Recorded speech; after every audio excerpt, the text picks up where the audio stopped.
ലോകങ്ങൾ അവസാനിക്കും, വനവുമില്ലതാ. ലോകങ്ങൾ അവസാനിക്കും, വനവുമില്ലതാ. ദൈവവാക്കു പ്രമാണിക്കും, ഭക്തനോ നിത്യമാ. ദൈവവാക്കു പ്രമാണിക്കും, ഭക്തനോ നിത്യമാ. വാട്ടം മാലിന്യം നാശം ഇല്ലാത്തൊരവകാശം. വാട്ടം മാലിന്യം നാശം ഇല്ലാത്തൊരവകാശം. കേൾക്കുക നാം, കാക്കുക നാം ജീവന്റെ വാക്യങ്ങൾ. ഓ കേൾക്കുക നാം, കാക്കുക നാം ജീവന്റെ വാക്യങ്ങൾ. ദൈവവചനം ജീവൻ ശക്തിയുമാകയാ. ആത്മരക്ഷയും ദേവനും ഉള്ളത്തിൽ കൈക്കൊണ്ട. ആത്മമരണം മാറും, നീതിയിൽ അവൻ വാഴും. ആത്മമരണം മാറും, നീതിയിൽ അവൻ വാഴും. കേൾക്കുക നാം, കാക്കുക നാം ജീവന്റെ വാക്യങ്ങൾ. ഓ കേൾക്കുക നാം, കാക്കുക നാം ജീവന്റെ വാക്യങ്ങൾ. കർത്താവിന്റെ പരിശുദ്ധ നാമം ഈ മനോഹരമായിരിക്കുന്ന രാത്രിയിൽ വാഴ്ത്തപ്പെടുമാറാകട്ടെ. ദൈവവചനവുമായി നിങ്ങളുടെ നടുവിൽ നിൽക്കുവാൻ സർവകൃപാലുവായ കർത്താവ് തന്റെ ദിവ്യമായ പദ്ധതിയുടെ ഭാഗമായി ഈ വിലപ്പെട്ട സന്ദർഭം ജീവിതത്തിൽ ഒരുക്കി തന്നതോർത്ത് ഞാൻ ദൈവത്തിന് മഹത്വം അർപ്പിക്കുകയും ഈ ആത്മീയ ശുശ്രൂഷയ്ക്കായി എന്നെ ക്ഷണിച്ച ഇവിടെയുള്ള സ്ഥലം സഭയോടെ വിശേഷിച്ച് PYPയുടെ പ്രവർത്തനങ്ങളിൽ മുൻപിൽ അധ്വാനിക്കുന്ന വാത്സല്യ സഹോദരങ്ങളോട് എൻ്റെ ഹൃദയത്തിൻ്റെ ഭാഷയിലുള്ള കൃതജ്ഞത പ്രാരംഭ സമയത്ത് പ്രകാശിപ്പിക്കട്ടെ. ലോകത്തിൻ്റെ കലാപരിപാടിയും സുവിശേഷ പ്രഭാഷണവും തമ്മിൽ അടിസ്ഥാനപരമായ ചില വ്യത്യാസങ്ങളുണ്ട്. നമുക്കറിയാം, ലോകത്തിൽ പ്രത്യേകിച്ച് നാട്ടിൽ മിമിക്രിയും മോണാക്റ്റും നാടകവും ഒക്കെ സദസ്സിൽ അവതരിപ്പിക്കാറുണ്ട്. 1.5 മണിക്കൂറത്തെ ആ അവതരണം, ആ കലാപരിപാടി ആസ്വദിക്കാനിരുന്നാൽ കൂടുകൂടെ ചിരിക്കും എന്ന് മാത്രമല്ല, തല മുമ്പിട്ട് ചിരിച്ചു പോകും. എന്നാൽ ഈ 1.5 മണിക്കൂർ എന്താണ് അവതരിപ്പിച്ചതെന്ന് പിന്നീട് ഓർത്താൽ ഒരു പിടിയും കിട്ടുകയില്ല. സദസ്സിലെ നന്നായി ചിരിപ്പിക്കുകയാകാവൂ, സദസ്സിനെ കാര്യം പിടികിട്ടിപ്പിക്കരുത് എന്ന് കലാപരിപാടിക്കാരന് നിർബന്ധമുണ്ട്. പിടികിട്ടിപ്പോയാൽ പിന്നെ ഇത് തന്നെ അങ്ങേപ്പുറത്തെ സ്റ്റേജിൽ ഇറക്കാനൊക്കത്തില്ലല്ലോ. അതുകൊണ്ട് പിടികിട്ടാതെ രസിപ്പിക്കണം. ഇതാണ് കലാപരിപാടിക്കാരന്റെ ഉദ്ദേശം. അടുത്ത 1 മണിക്കൂർ നിങ്ങളെ രസിപ്പിക്കണം എന്നതല്ല ഇവിടെ നടക്കുന്ന യോഗത്തിന്റെ ഉദ്ദേശം. ഇത് കലാപരിപാടിയല്ല. നിങ്ങളെ ഇത് രാത്രി നിത്യതയ്ക്കായി ഒരുക്കണം എന്നാണ് ദൈവാത്മാവ് ആഗ്രഹിക്കുന്നത്. അതുകൊണ്ട് ഇന്ന് രാത്രി ഈ വചനത്തിന്റെ മുന്നിൽ ഇരിക്കുമ്പോൾ, കർത്താവേ നീ എന്നെ പണിയണമേ എന്ന് ആത്മാർത്ഥമായി നമുക്ക് ദൈവത്തോട് പ്രാർത്ഥിക്കാൻ കഴിയണം.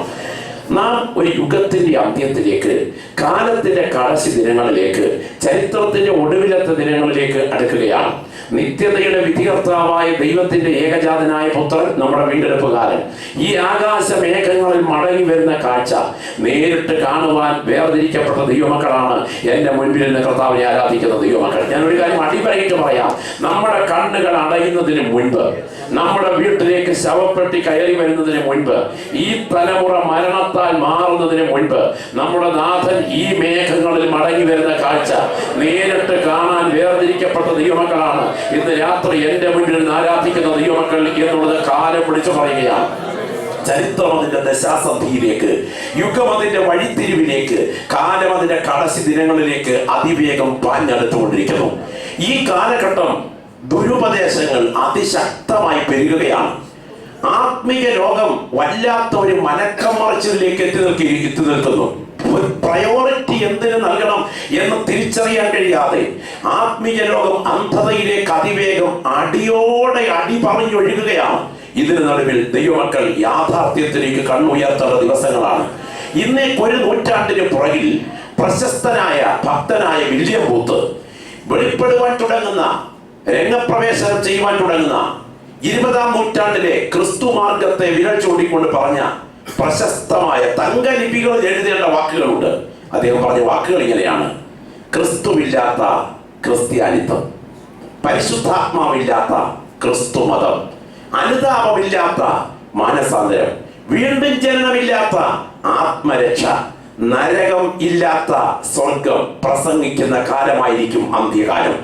ഓർക്കുക, അത് അക്ഷരീയമായ യാഥാർത്ഥ്യമാണ് എന്ന് വന്നു കഴിഞ്ഞു. യുഗം അതിന്റെ ഒടുവിലത്തേക്ക് നീങ്ങുന്ന ദിവസങ്ങൾ, ദുരുപദേശങ്ങൾ വ്യാപിക്കുകയാണ്. വിശേഷിച്ച് മനസ്സിലാക്കുക, ക്രൈസ്തവ സഭയെ സംബന്ധിച്ചിടത്തോളം പറഞ്ഞാൽ സഭയ്ക്കുള്ളിലാണ് ഏറ്റവും കൊടിയ ദുരുപദേശങ്ങൾ ചരിത്രത്തിൽ ഉയർന്നിട്ടുള്ളത്. നിങ്ങൾക്കറിയാമോ, ഖുറൈശിനെ ടെക്സസിൽ താവളം അടിച്ചുകൊണ്ട് ഒരു സഭയുടെ ചുമതലക്കാരൻ എന്ന് സ്വയം പരിചയപ്പെടുത്തിയ ഖുറൈശ് 80-ലധികം ആളുകളോടൊപ്പം അദ്ദേഹത്തിന്റെ രഹസ്യ മന്ദിരത്തിൽ കഴിയുന്ന സമയം 13 വയസ്സ് മുതൽ 60 വയസ്സ് വരെ പ്രായമുള്ള നിരവധി സ്ത്രീകളെ ഭാര്യമാരാക്കി. 30-ാമത്തെ വയസ്സ് കഴിഞ്ഞപ്പോഴേക്കും 12 കുഞ്ഞുങ്ങളുടെ അപ്പനായി. സകല ദുർമാർഗവും മ്ലേച്ഛതയും ഒരുപോലെ ആസക്തി കൊണ്ട് അഭിനയിച്ച് അവസാനം പോലീസ് റെയ്ഡിലെത്തിക്കഴിഞ്ഞപ്പോൾ ചെറുത്തുനിൽപ്പിന് വേണ്ടി ഒളിപ്പിച്ചു വെച്ച ആയുധങ്ങൾ രഹസ്യമുറിയിൽ നിന്ന് ഉപയോഗിച്ച് അവസാനം പിടിക്കപ്പെടും എന്ന് വന്നു കഴിഞ്ഞപ്പോൾ അനുയായികൾക്ക് സിഗ്നൽ നൽകി ഏതാണ്ട് 80-ലധികം ആളുകളോടൊപ്പം തീ കത്തി തീക്കടലിൽ അസ്തമിച്ച ഖുറൈശ്. നിങ്ങൾ ഓർക്കുക, ക്രൈസ്തവ പശ്ചാത്തലത്തിന്റെ പുറകിലായിരുന്നു. അന്ത്യകാലഘട്ടത്തെ കുറിച്ച് യേശു പറഞ്ഞ വാക്കുകൾ ശ്രദ്ധേയമാണ്. കഴിയുമെങ്കിൽ വൃദ്ധന്മാരെ പോലും തെറ്റിച്ച് കളയത്തക്ക വിധം വലിയ അത്ഭുതങ്ങളും അടയാളങ്ങളും കാണിക്കേണ്ടതിന് കള്ള ക്രിസ്തുക്കളുടെ എഴുന്നേൽപ്പ് നടക്കുന്ന കാലമായിരിക്കും അന്ത്യകാലം. ഇന്ന് രാത്രി ഓർക്കുക, ക്രിസ്തോസ് എന്ന വാക്കിന് അഭിഷിക്തൻ എന്നാണ് അർത്ഥം. കള്ള ക്രിസ്തു എന്ന് പറഞ്ഞാൽ കള്ള അഭിഷേകം എന്നർത്ഥം. കള്ള അഭിഷേകത്തിന്റെ പുറകിൽ അന്ത്യകാലത്ത് എന്തെല്ലാം ഭവിക്കുന്നതിനെ കുറിച്ച് പറഞ്ഞിരിക്കുന്നു. കഴിയുമെങ്കിൽ വൃദ്ധന്മാർ പോലും ഈ അഭിഷേകത്തിന്റെ അത്ഭുതത്തിന് പുറകിൽ തെറ്റും. എന്താണ് വൃദ്ധന്മാർ? സെലക്ടഡ്, തിരഞ്ഞെടുക്കപ്പെട്ടവർ. അന്ത്യകാലത്ത് തിരഞ്ഞെടുക്കപ്പെട്ടവർ ആരാണ്? അതാണ് കുഞ്ഞാടിന്റെ ചോരയാൽ കഴുക പ്രാപിച്ച ദൈവസഭയിലെ വിശുദ്ധന്മാർ. അന്ത്യകാലത്ത് വിശുദ്ധിക്ക് വേണ്ടി നിൽക്കാൻ വിളിക്കപ്പെട്ട ദൈവസഭയിലെ അംഗങ്ങൾക്ക് പോലും കാര്യത്തെ കുറിച്ച് ബോധമില്ലാതെ തെറ്റിപ്പോകത്തക്ക വിധം അഭിഷേകത്തിന്റെ മറവിൽ പരിശുദ്ധാത്മാവിനെയും കൃപാവരങ്ങളെയും ഉപയോഗിച്ച് സദസ്സിൽ അത്ഭുതം കാട്ടിയിട്ട് നിത്യതയുടെ ലക്ഷ്യത്തിൽ നിന്നും സദസ്സിനെ അകറ്റുന്ന ഉണർവ് വ്യാപരിക്കുന്ന ഒരു കാലഘട്ടത്തിൽ ദൈവജനത്തിന്റെ കണ്ണുകൾ യഥാർത്ഥ ആത്മീയതയിലേക്ക് ഉയരണം. ഇന്ന് രാത്രി ഇവിടെ ഇരിക്കുന്ന ദൈവമക്കൾ മറക്കരുത്, 2 വിധത്തിലുള്ള ദുരുപദേശങ്ങൾ വ്യാപിക്കുന്ന ഒരു കാലഘട്ടം. ഒന്നാമത്തെ ദുരുപദേശം ജനിച്ചു വളർന്ന പശ്ചാത്തലത്തിൽ നിന്നും അറിയാതെ നമ്മുടെ സംസ്കാരത്തിനെ കോടിയെത്തുന്ന ദുരുപദേശം. അത് നമുക്കറിയാം. പെരവാസ്തൂലി, ഷഷ്ടിപൂർത്തി, മുഹൂർത്തം നോക്കൽ, ലക്ഷണം നോക്കൽ, ദൈവത്തിന് സ്തോത്രം, 28 കെട്ടൽ, ഇതൊക്കെ ജനിച്ചു വളർന്ന പശ്ചാത്തലത്തിൽ നിന്നും നമ്മുടെ സമൂഹത്തിലേക്ക് ഒഴുകിക്കയറുന്ന ദുരുപദേശമാണ്. എന്നാൽ അതിനേക്കാൾ കൊടിയ ദുരുപദേശമാണ് ആത്മീക തലത്തിൽ പ്രചാരത്തിലുള്ള ദുരുപദേശം എന്ന് പറഞ്ഞാൽ.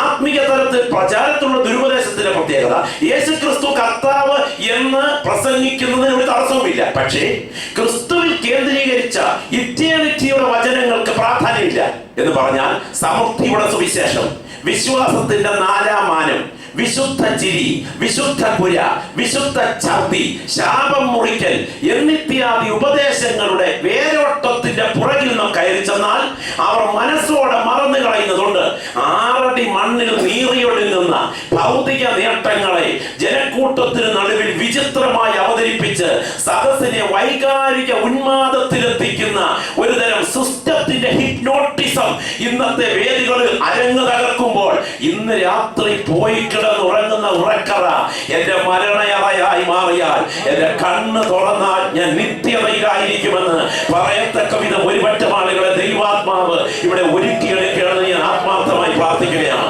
അതിനുവേണ്ടി കൊതിക്കുന്ന എത്ര ദൈവമക്കൾ ഇന്ന് രാത്രി ഇവിടെയുണ്ട്.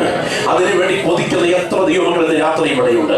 ഈ കാലഘട്ടത്തിൽ മനസ്സോടെ മറന്നുകളഞ്ഞിരിക്കുന്ന ഏറെ ഗൗരവമേറിയ വേദഭാഗത്തെ കേന്ദ്രീകരിച്ചുകൊണ്ടാണ് ഇവിടെ ഈ 3 ദിവസവും പ്രഭാഷണം നടക്കുന്നത്. അതുകൊണ്ട് തികച്ചും ഏകാഗ്രതയോടെ നിങ്ങൾ ഈ വിഷയത്തിലേക്ക് ശ്രദ്ധ കേന്ദ്രീകരിക്കുക. 2 വേദഭാഗങ്ങളിലേക്ക് നിങ്ങളുടെ ശ്രദ്ധയെ ഇന്ന് രാത്രിയിൽ ഞാൻ സ്വാഗതം ചെയ്യുന്നു. വളരെ പ്രാർത്ഥനയോടെ തികച്ചും ഏകാഗ്രതയോടെ നമുക്ക് ആ ഭാഗങ്ങൾ വായിക്കാം. നമുക്ക് മത്തായി സുവിശേഷത്തിലേക്ക് വരാം. മത്തായി സുവിശേഷം 24-ാം അധ്യായത്തിന്റെ മത്തായി സുവിശേഷം 24 അധ്യായത്തിന്റെ 36 മുതൽ 39 വരെയുള്ള വാക്യങ്ങളും, മത്തായി സുവിശേഷം 24ന്റെ 36 മുതൽ 39 വരെയുള്ള വാക്യങ്ങളും, വെളിപ്പാട് പുസ്തകം 20-ാം അധ്യായം അതിന്റെ 11-ാമത് വാക്യവും ശബ്ദമുയർത്തി ശാന്തമായി നിർത്തി വായിച്ച് സഹായിക്കാം. വായിച്ച ആ നാളും നാഴികയും സംബന്ധിച്ചോ എന്റെ പിതാവ് മാത്രമല്ലാതെ ആരും സ്വർഗത്തിലെ ദൂതന്മാരും പുത്രനും കൂടെ അറിയുന്നില്ല. ആ നാളും നാഴികയും സംബന്ധിച്ച് എന്റെ പിതാവ് മാത്രമല്ലാതെ സ്വർഗത്തിലെ ദൂതന്മാരും പുത്രനും കൂടി അറിയുന്നില്ല. നോഹയുടെ കാലം പോലെ തന്നെ, നോഹയുടെ കാലം പോലെ തന്നെ മനുഷ്യപുത്രന്റെ വരവുമാകും. ജലപ്രളയത്തിന് മുമ്പുള്ള കാലത്ത്, ജലപ്രളയത്തിന് മുൻപുള്ള കാലത്ത് നോഹ പെട്ടകത്തിൽ കയറിയ നാൾ വരെ അവർ തിന്നും കുടിച്ചും വിവാഹം കഴിച്ചും വിവാഹത്തിന് കൊടുത്തും പോന്നു. ജലപ്രളയം വന്ന യോഗത്തിന് പങ്കെടുക്കാൻ പുറകിൽ നിൽക്കുന്ന പ്രിയപ്പെട്ട സീറ്റ് കിട്ടാത്തതുകൊണ്ട് മുന്നോട്ട് വന്നാട്ടെ. ഇവിടെ കസേരകൾ ഒഴിഞ്ഞു കിടപ്പുണ്ട്. മുന്നോട്ട് വരാൻ സീറ്റ് ക്രമീകരിക്കപ്പെടാനുണ്ടോ? വായിച്ചാട്ടെ. ജലപ്രളയം വന്ന് എല്ലാവരെയും നീക്കിക്കളയുമ്പോഴും അവർ അറിഞ്ഞതുമില്ല. അടുത്ത വാക്യം, മനുഷ്യപുത്രന്റെ വരവും അങ്ങനെ തന്നെ ആകും. ഇനി വെളിപ്പാട് പുസ്തകം 20-ന്റെ 11 കൂടെ. വെളിപ്പാട് പുസ്തകം 20-ന്റെ 11 കൂടെ. ഞാൻ വലിയൊരു വെള്ളസിംഹാസനവും അതിൽ ഒരുത്തൻ ഇരിക്കുന്നതും കണ്ടു. മതിയല്ലോ, കരങ്ങളൊന്ന് ഉയർത്തി കർത്താവിന് സ്തോത്രം ചെയ്താട്ടെ. തികച്ചും ഏകാഗ്രതയോടെ വളരെ പ്രാർത്ഥനയോടെ നമുക്ക് ദൈവസന്നിധാനത്തിലായിരിക്കാം. ഇവിടെ ഇരിക്കുന്ന ദൈവമക്കളുടെ നാവുകളിൽ ആരാധന ഉയർന്ന അപമാനമല്ല, അത് അഭിമാനമാണെന്ന് ഓർക്കണം. ഇന്ന് രാത്രി പറയട്ടെ, ദൈവവചനത്തിന്റെ വിത്ത് ഇവിടെ വിതയ്ക്കുമ്പോൾ ആത്മാവിന്റെ മഞ്ഞും മഴയും അതോടൊപ്പം പെയ്തിറങ്ങുന്ന രാത്രിയായി രാത്രി തീരണം. കർത്താവിന് സ്തോത്രം. നമ്മുടെ വാഴ്ത്തപ്പെട്ട കർത്താവ് ബെഥാനിക്കും ബത്ഭാഗയ്ക്കും ഇടയിൽ നിന്ന് ഒരു കഴുതമേൽ കയറി യെരൂശലേമിലേക്ക് വരുന്നതിനോടനുബന്ധിച്ചാണ് ഈ വേദഭാഗം നമുക്ക് ചരിത്രത്തിൽ കാണുവാൻ കഴിയുന്നത്. വേദപുസ്തകത്തിലെ പ്രവചനങ്ങളൊന്നും സ്വയമായ വ്യാഖ്യാനത്താൽ ഉളവായതല്ല എന്ന് ആദ്യം തന്നെ അറിഞ്ഞുകൊള്ളണം. പ്രവചനം ഒരിക്കലും മനുഷ്യന്റെ ഇഷ്ടത്താൽ വന്നതല്ല, ദൈവകൽപ്പനയാൽ ദൈവത്തിന്റെ മനുഷ്യൻ പരിശുദ്ധാത്മ നിയോഗം പ്രാപിച്ച് സംസാരിച്ചതാണ് വേദപുസ്തകത്തിലെ പ്രവചനങ്ങൾ. എൻസൈക്ലോപീഡിയ ഓഫ് ബിബ്ലിക്കൽ പ്രൊഫസി എന്ന പ്രശസ്തമായ പ്രവചന ഗ്രന്ഥത്തെ അധികരിച്ചുകൊണ്ട് പ്രശസ്ത പ്രവചന വ്യാഖ്യാതാവായ ഡോക്ടർ ക്ലാരൻസ് ലാർക്കിൻ എഴുതിയ ഡിസ്പെൻസേഷണൽ ട്രൂത്ത് എന്ന പ്രസിദ്ധമായ പ്രവചന ഗ്രന്ഥത്തിൽ 31,173 വാക്യങ്ങളുള്ള ഈ വിശുദ്ധ വേദപുസ്തകത്തിൽ 8,532 വാക്യങ്ങൾ കൃത്യമായി ലോകത്തിന്റെ ഭാവിയിലേക്ക് വിരൽ ചൂണ്ടുന്ന പ്രവചനങ്ങളാണ് എന്ന് തെളിയിച്ചിട്ടുണ്ട്. 277 വേദഭാഗങ്ങൾ ലോക ചരിത്രത്തിൽ സംഭവിക്കാൻ തുടങ്ങുന്ന സംഭവങ്ങളെ കുറിച്ച് മുന്നറിയിപ്പ് നൽകിയിരിക്കുന്ന ഏക ഭവിഷ്യ ഗ്രന്ഥം, പ്രവചന ഗ്രന്ഥം നമ്മുടെ കയ്യിലിരിക്കുന്ന ദൈവത്തിന്റെ വചനമാണ്. സ്തോത്രം. ശ്രദ്ധിക്കുക, ലോകത്തിൽ പ്രവചനത്തിന്റെ പേരിൽ മനുഷ്യനെ ചൂഷണം ചെയ്യുന്നത് എല്ലാ മതവിഭാഗങ്ങളുടെയും പുറകിലുണ്ട്. പ്രവചനത്തിന്റെ പേരിൽ ജനത്തെ ചൂഷണം ചെയ്യുന്ന വിഭാഗങ്ങൾ. സ്തോത്രം. ഒരു പ്രവചനത്തിന് അടിസ്ഥാനപരമായ ചില മാനദണ്ഡങ്ങളുണ്ട്. പ്രിയപ്പെട്ടവരെ, പ്രവചനം ലോകം വിശ്വസിക്കുമോ? അതെ. നിങ്ങൾക്കറിയാമോ, 15-ാം നൂറ്റാണ്ടിൽ ജീവിച്ചിരുന്ന ഒരു ക്രൈസ്തവ സന്യാസിയാണ് നോസ്ട്രാഡാമസ്. കത്തിച്ചു വെച്ച ശരറാന്തരന് മുൻപിൽ മുട്ടുകുത്തി നിന്നുകൊണ്ട് അങ്ങ് ദൂരെ എവിടെ നിന്നോ തന്നെ തേടിയെത്തുന്ന ചൈതന്യത്തിന്റെ പ്രേരണയാൽ അദ്ദേഹം പ്രവചിച്ച പ്രവചന വാക്കുകളെ ക്രോഡീകരിച്ച ഗ്രന്ഥമാണ് സെഞ്ചുറീസ് എന്നറിയപ്പെടുന്ന ചരിത്ര പ്രസിദ്ധമായ ഗ്രന്ഥം. ഇന്ത്യയിൽ മതത്തിന്റെ പേരിൽ ചോരക്കുരുതി നടക്കുമെന്ന്, മധ്യപൂർവ്വ പ്രദേശം എണ്ണക്കൊഴുപ്പിൽ കൊതിച്ചുയരുമെന്ന്, ദൈവത്തിന്റെ സ്തോത്രം, അടുത്ത മഹായുദ്ധം ന്യൂക്ലിയർ ദുരന്തമായിരിക്കുമെന്ന്, ഇന്ദിരാഗാന്ധി അംഗരക്ഷകരുടെ വെടിയേറ്റ് വീഴുമെന്ന്, രാജീവ് ഗാന്ധി ചിതറിത്തെറിക്കുമെന്ന് ഒക്കെ അദ്ദേഹത്തിന്റെ പ്രവചനത്തിലുണ്ടെന്ന് അദ്ദേഹത്തിന്റെ അനുയായികൾ വിശദീകരിക്കുന്നു. ആ പ്രവചന ഗ്രന്ഥം എന്റെ കയ്യിലുണ്ട്. ഞാൻ പലവട്ടം തുമ്പും തുരുമ്പും കിട്ടാൻ വായിച്ചിട്ടുണ്ട്. എനിക്കൊരു കാര്യം മനസ്സിലായത്, ആ പ്രവചന ഗ്രന്ഥം ആർക്കും എവിടെയും ഏത് കാലത്തും എങ്ങനെയും വ്യാഖ്യാനിക്കാം. കാരണം അതിനകത്ത് ഒരു കൃത്യതയുമില്ല. പ്രിയപ്പെട്ടവരെ, ഒരു പ്രവചനമായിരിക്കണമെങ്കിൽ അതിന് അടിസ്ഥാനപരമായ ചില മാനദണ്ഡങ്ങളുണ്ട്. തെറ്റിദ്ധരിക്കരുത്. പ്രവചനത്തെ അങ്ങേയറ്റം വിശ്വസിക്കുന്ന ഒരു അർത്ഥദാസനാണ് ഞാൻ. ആത്മനിയോഗത്തോടുകൂടെ ചുവടുകൾ വെച്ചാൽ അനർത്ഥങ്ങൾ ഒഴിവാകുമെന്ന് ഇന്ന് രാത്രിയും ആദ്യ ചങ്കോടടുത്ത വചനത്തിൽ വിശ്വസിക്കുന്നവരാണ് ഞാൻ. എന്നാൽ ഒരു വസ്തുത ഞാൻ ഓർപ്പിക്കട്ടെ, അതുപോലെ തന്നെ കള്ളനാണയങ്ങൾ ഇതിനകത്ത് പെരുകുകയുമാണ്. സ്തോത്രം. വായിൽ വരുന്നതെല്ലാം വിളിച്ചു പറയുന്നതല്ല പ്രവചനം. നമ്മുടെ ആളുകൾക്ക് 2-3 പദപ്രയോഗങ്ങൾ ആവർത്തിച്ച് പറഞ്ഞാൽ ആത്മാവിലാകാൻ വരും. ബന്ധനം, അന്ധകാരം, പോരാട്ടം, കെട്ട്. ബന്ധനമന്ധകാരം, പോരാട്ടം കെട്ട്, പോരാട്ടമന്ധകാരം, ബന്ധനം കെട്ട്, ബന്ധനമന്ധകാരം, പോരാട്ടം കെട്ട് എന്ന് പറഞ്ഞുകൊണ്ടിരുന്നാൽ തന്നെ ആത്മാവിലാകാൻ വരും. പിന്നെ പോരിട്ട്, പോരാട്ടം വിട്ട്, ബന്ധനം വിട്ട്, ബന്ധന ശക്തികളിട്ട്, അന്ധകാരത്തിന്റെ കൂച്ചുവിലങ്ങിട്ട് പിടിയും വലിയും കോച്ചും കൊളുത്തുമായി പോരാടുന്ന പോരാട്ട ബന്ധനങ്ങൾ എന്ന് പറയുമ്പോൾ തറയിലിരുന്നാലും തറ തൊടാതെ ആരാധന തുടങ്ങും. പിന്നെ വെട്ടിക്കളയാൻ, തട്ടിക്കളയാൻ, കൂട്ടമായി പട്ടിണിക്കിടാൻ നോട്ടമിട്ട സ്ഥാനത്ത് നിന്ന്, വല്ലാത്ത സ്ഥാനമാണ്, ദൈവത്തിന് സ്തോത്രം, ആ പട്ടുമെത്തിയുടെ അവസ്ഥ തന്ന് മാനിച്ചുയർത്തി ഖത്തറിലെത്തിച്ച് കാടിലെ കാറുകളിൽ വട്ടം കറക്കുന്ന ഞാനല്ലേ മോനെ എന്നൊന്ന് പറഞ്ഞേക്കാമെങ്കിൽ താറോളം അരച്ചത്. രാത്രി പറയട്ടെ, യഥാർത്ഥ പ്രവചനം എന്താ? ഒരു പ്രവചനമായിരിക്കണമെങ്കിൽ, ചിരിച്ചു തള്ളാതെ പ്രിയപ്പെട്ട ശ്രദ്ധിക്കുക, ഒരു പ്രവചനമായിരിക്കണമെങ്കിൽ ആ പ്രവചനത്തിന് അടിസ്ഥാനപരമായ ചില മാനദണ്ഡങ്ങളുണ്ട്. ഒന്ന്, പ്രവചനം നിറവേറുന്നതിന് മുൻപ് പ്രഖ്യാപിച്ചതായിരിക്കണം. നിറവേറി കഴിഞ്ഞ കാര്യം ചികഞ്ഞെടുത്ത് പറയുന്നതല്ല പ്രവചനം. പ്രവചനം നിറവേറുന്നതിന് മുൻപ് പ്രഖ്യാപിച്ചതായിരിക്കണം. പ്രവചന പ്രഖ്യാപനത്തിനും പ്രവചന നിറവേറലിനുമിടയിൽ വ്യക്തമായ ഒരു ഇടവേള ഉണ്ടായിരിക്കണം. ബൈബിൾ പ്രവചനങ്ങളെ പഠിച്ചു നോക്കൂ. പ്രവചനം നിറവേറി കഴിഞ്ഞ കാര്യം ചികഞ്ഞെടുത്ത് പറയുകയല്ല, നിറവേറുന്നതിന് മുൻപ് പ്രഖ്യാപിച്ചിരിക്കണം. 2, പ്രവചന പ്രഖ്യാപനത്തിനും പ്രവചന നിറവേറലിനുമിടയിൽ വ്യക്തമായ ഒരു ഇടവേള ഉണ്ടായിരിക്കണം. 3, പ്രവചനം പ്രഖ്യാപിക്കുമ്പോൾ അത് മാനുഷിക കാഴ്ചപ്പാടുകൾക്കും ധാരണകൾക്കും അതീതമായിരിക്കണം. സ്തോത്രം. ഭാവനകൾ കണ്ടും പദങ്ങളെ വ്യാഖ്യാനിച്ചും സാഹചര്യങ്ങളെ വിലയിരുത്തിയും പ്രവചിക്കാം. എന്നാൽ യഥാർത്ഥ പ്രവചനം മാനുഷിക കാഴ്ചപ്പാടുകൾക്കും ധാരണകൾക്കും അതീതമായിരിക്കണം. നീയോ ബേത്ലഹേം എഫ്രാത്തേ, നീ യഹൂദ സഹസ്രങ്ങളിൽ ചെറുതായിരുന്നാലും എന്റെ ജനമായ ഇസ്രായേലിനെ മേയ്പ്പാനുള്ള തലവൻ എനിക്ക് നിന്നിൽ നിന്ന് പുറപ്പെട്ടു വരും. ഇതാണ് പ്രവചനം. രാജാക്കന്മാർ ജനിക്കുന്നത് കൊട്ടാരത്തിലോ കുഗ്രാമത്തിലോ, കൊട്ടാരത്തിൽ. എന്നാൽ ഈ രാജാവിന്റെ ജനനം കുഗ്രാമത്തിൽ. കഴുത്ത് വെട്ടിയും കല്ലെറിഞ്ഞും കുറ്റവാളികളെ കൊല്ലുന്ന കാലത്ത് പ്രവചിച്ച പ്രവചനം യേശുവിന്റെ മരണം കൈകാലുകൾ തുളയ്ക്കുന്ന ഒരു വധയന്ത്രത്തിലായിരിക്കും. ഇതാ ജനനം നടക്കേണ്ട സമയമെടുക്കുമ്പോൾ പൂർണ്ണ ഗർഭിണിയായ ഒരു സ്ത്രീ ഒരു വാഹനമൃഗത്തിന്റെ പുറത്ത് കയറി വേച്ചും വിറച്ചും വേച്ചും വിറച്ചും വേച്ചും വിറച്ചും ബേത്ലഹേമിലെത്തിയപ്പോൾ പ്രവചന നിവർത്തി ഉണ്ടാകാൻ കാരണം അതിന്റെ പുറകിൽ ചലിച്ചത് മനുഷ്യന്റെ കരമല്ല, മഹാദൈവത്തിന്റെ കരമാണ്. ഇന്ന് രാത്രി കൃപ ലഭിച്ച ദൈവമക്കൾ ആത്മാവിൽ കാണുക. സാഹചര്യം എതിരാണെങ്കിലും വിളിച്ചു പറയുന്ന ദൂതുകൾ കൃത്യ നിവർത്തിയിലേക്ക് വരും. യഥാർത്ഥ പ്രവചനത്തിൽ ആ പ്രവചനം നിവർത്തിക്കുന്ന വിഷയത്തിൽ ആ പ്രവാചകനോ തൽപര കക്ഷികൾക്കോ കൈകടത്തലോ ഭാഗഭാഗിത്വമോ ഉണ്ടാകാൻ പാടില്ല. വിളക്കിന്റെ ചുവട് വീടിന്റെ പിൻപിലെ കയ്യാലയുടെ ദ്വാരത്തിൽ കൊണ്ട് ഒളിപ്പിച്ചു വെച്ചിട്ട് പ്രാർത്ഥിച്ചെടുക്കുന്ന വിദ്വാൻമാരുണ്ട്. ഓർക്കണം, അങ്ങനെ ഒരു പരിപാടിയും പ്രവചനത്തിൽ പാടില്ല. പ്രവാചകനോ തൽപര കക്ഷികൾക്കോ പ്രവചന നിറവേറലിൽ കൈകടത്തലോ ഭാഗഭാഗിത്വമോ ഉണ്ടാകാൻ പാടില്ല.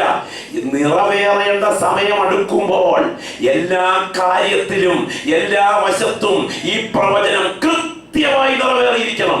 അങ്ങനെ ചരിത്രത്തിൽ നിറവേറ്റപ്പെട്ട ഒരു പ്രവചന പുരുഷനെ ലോകം കണ്ടിട്ടുള്ളൂ.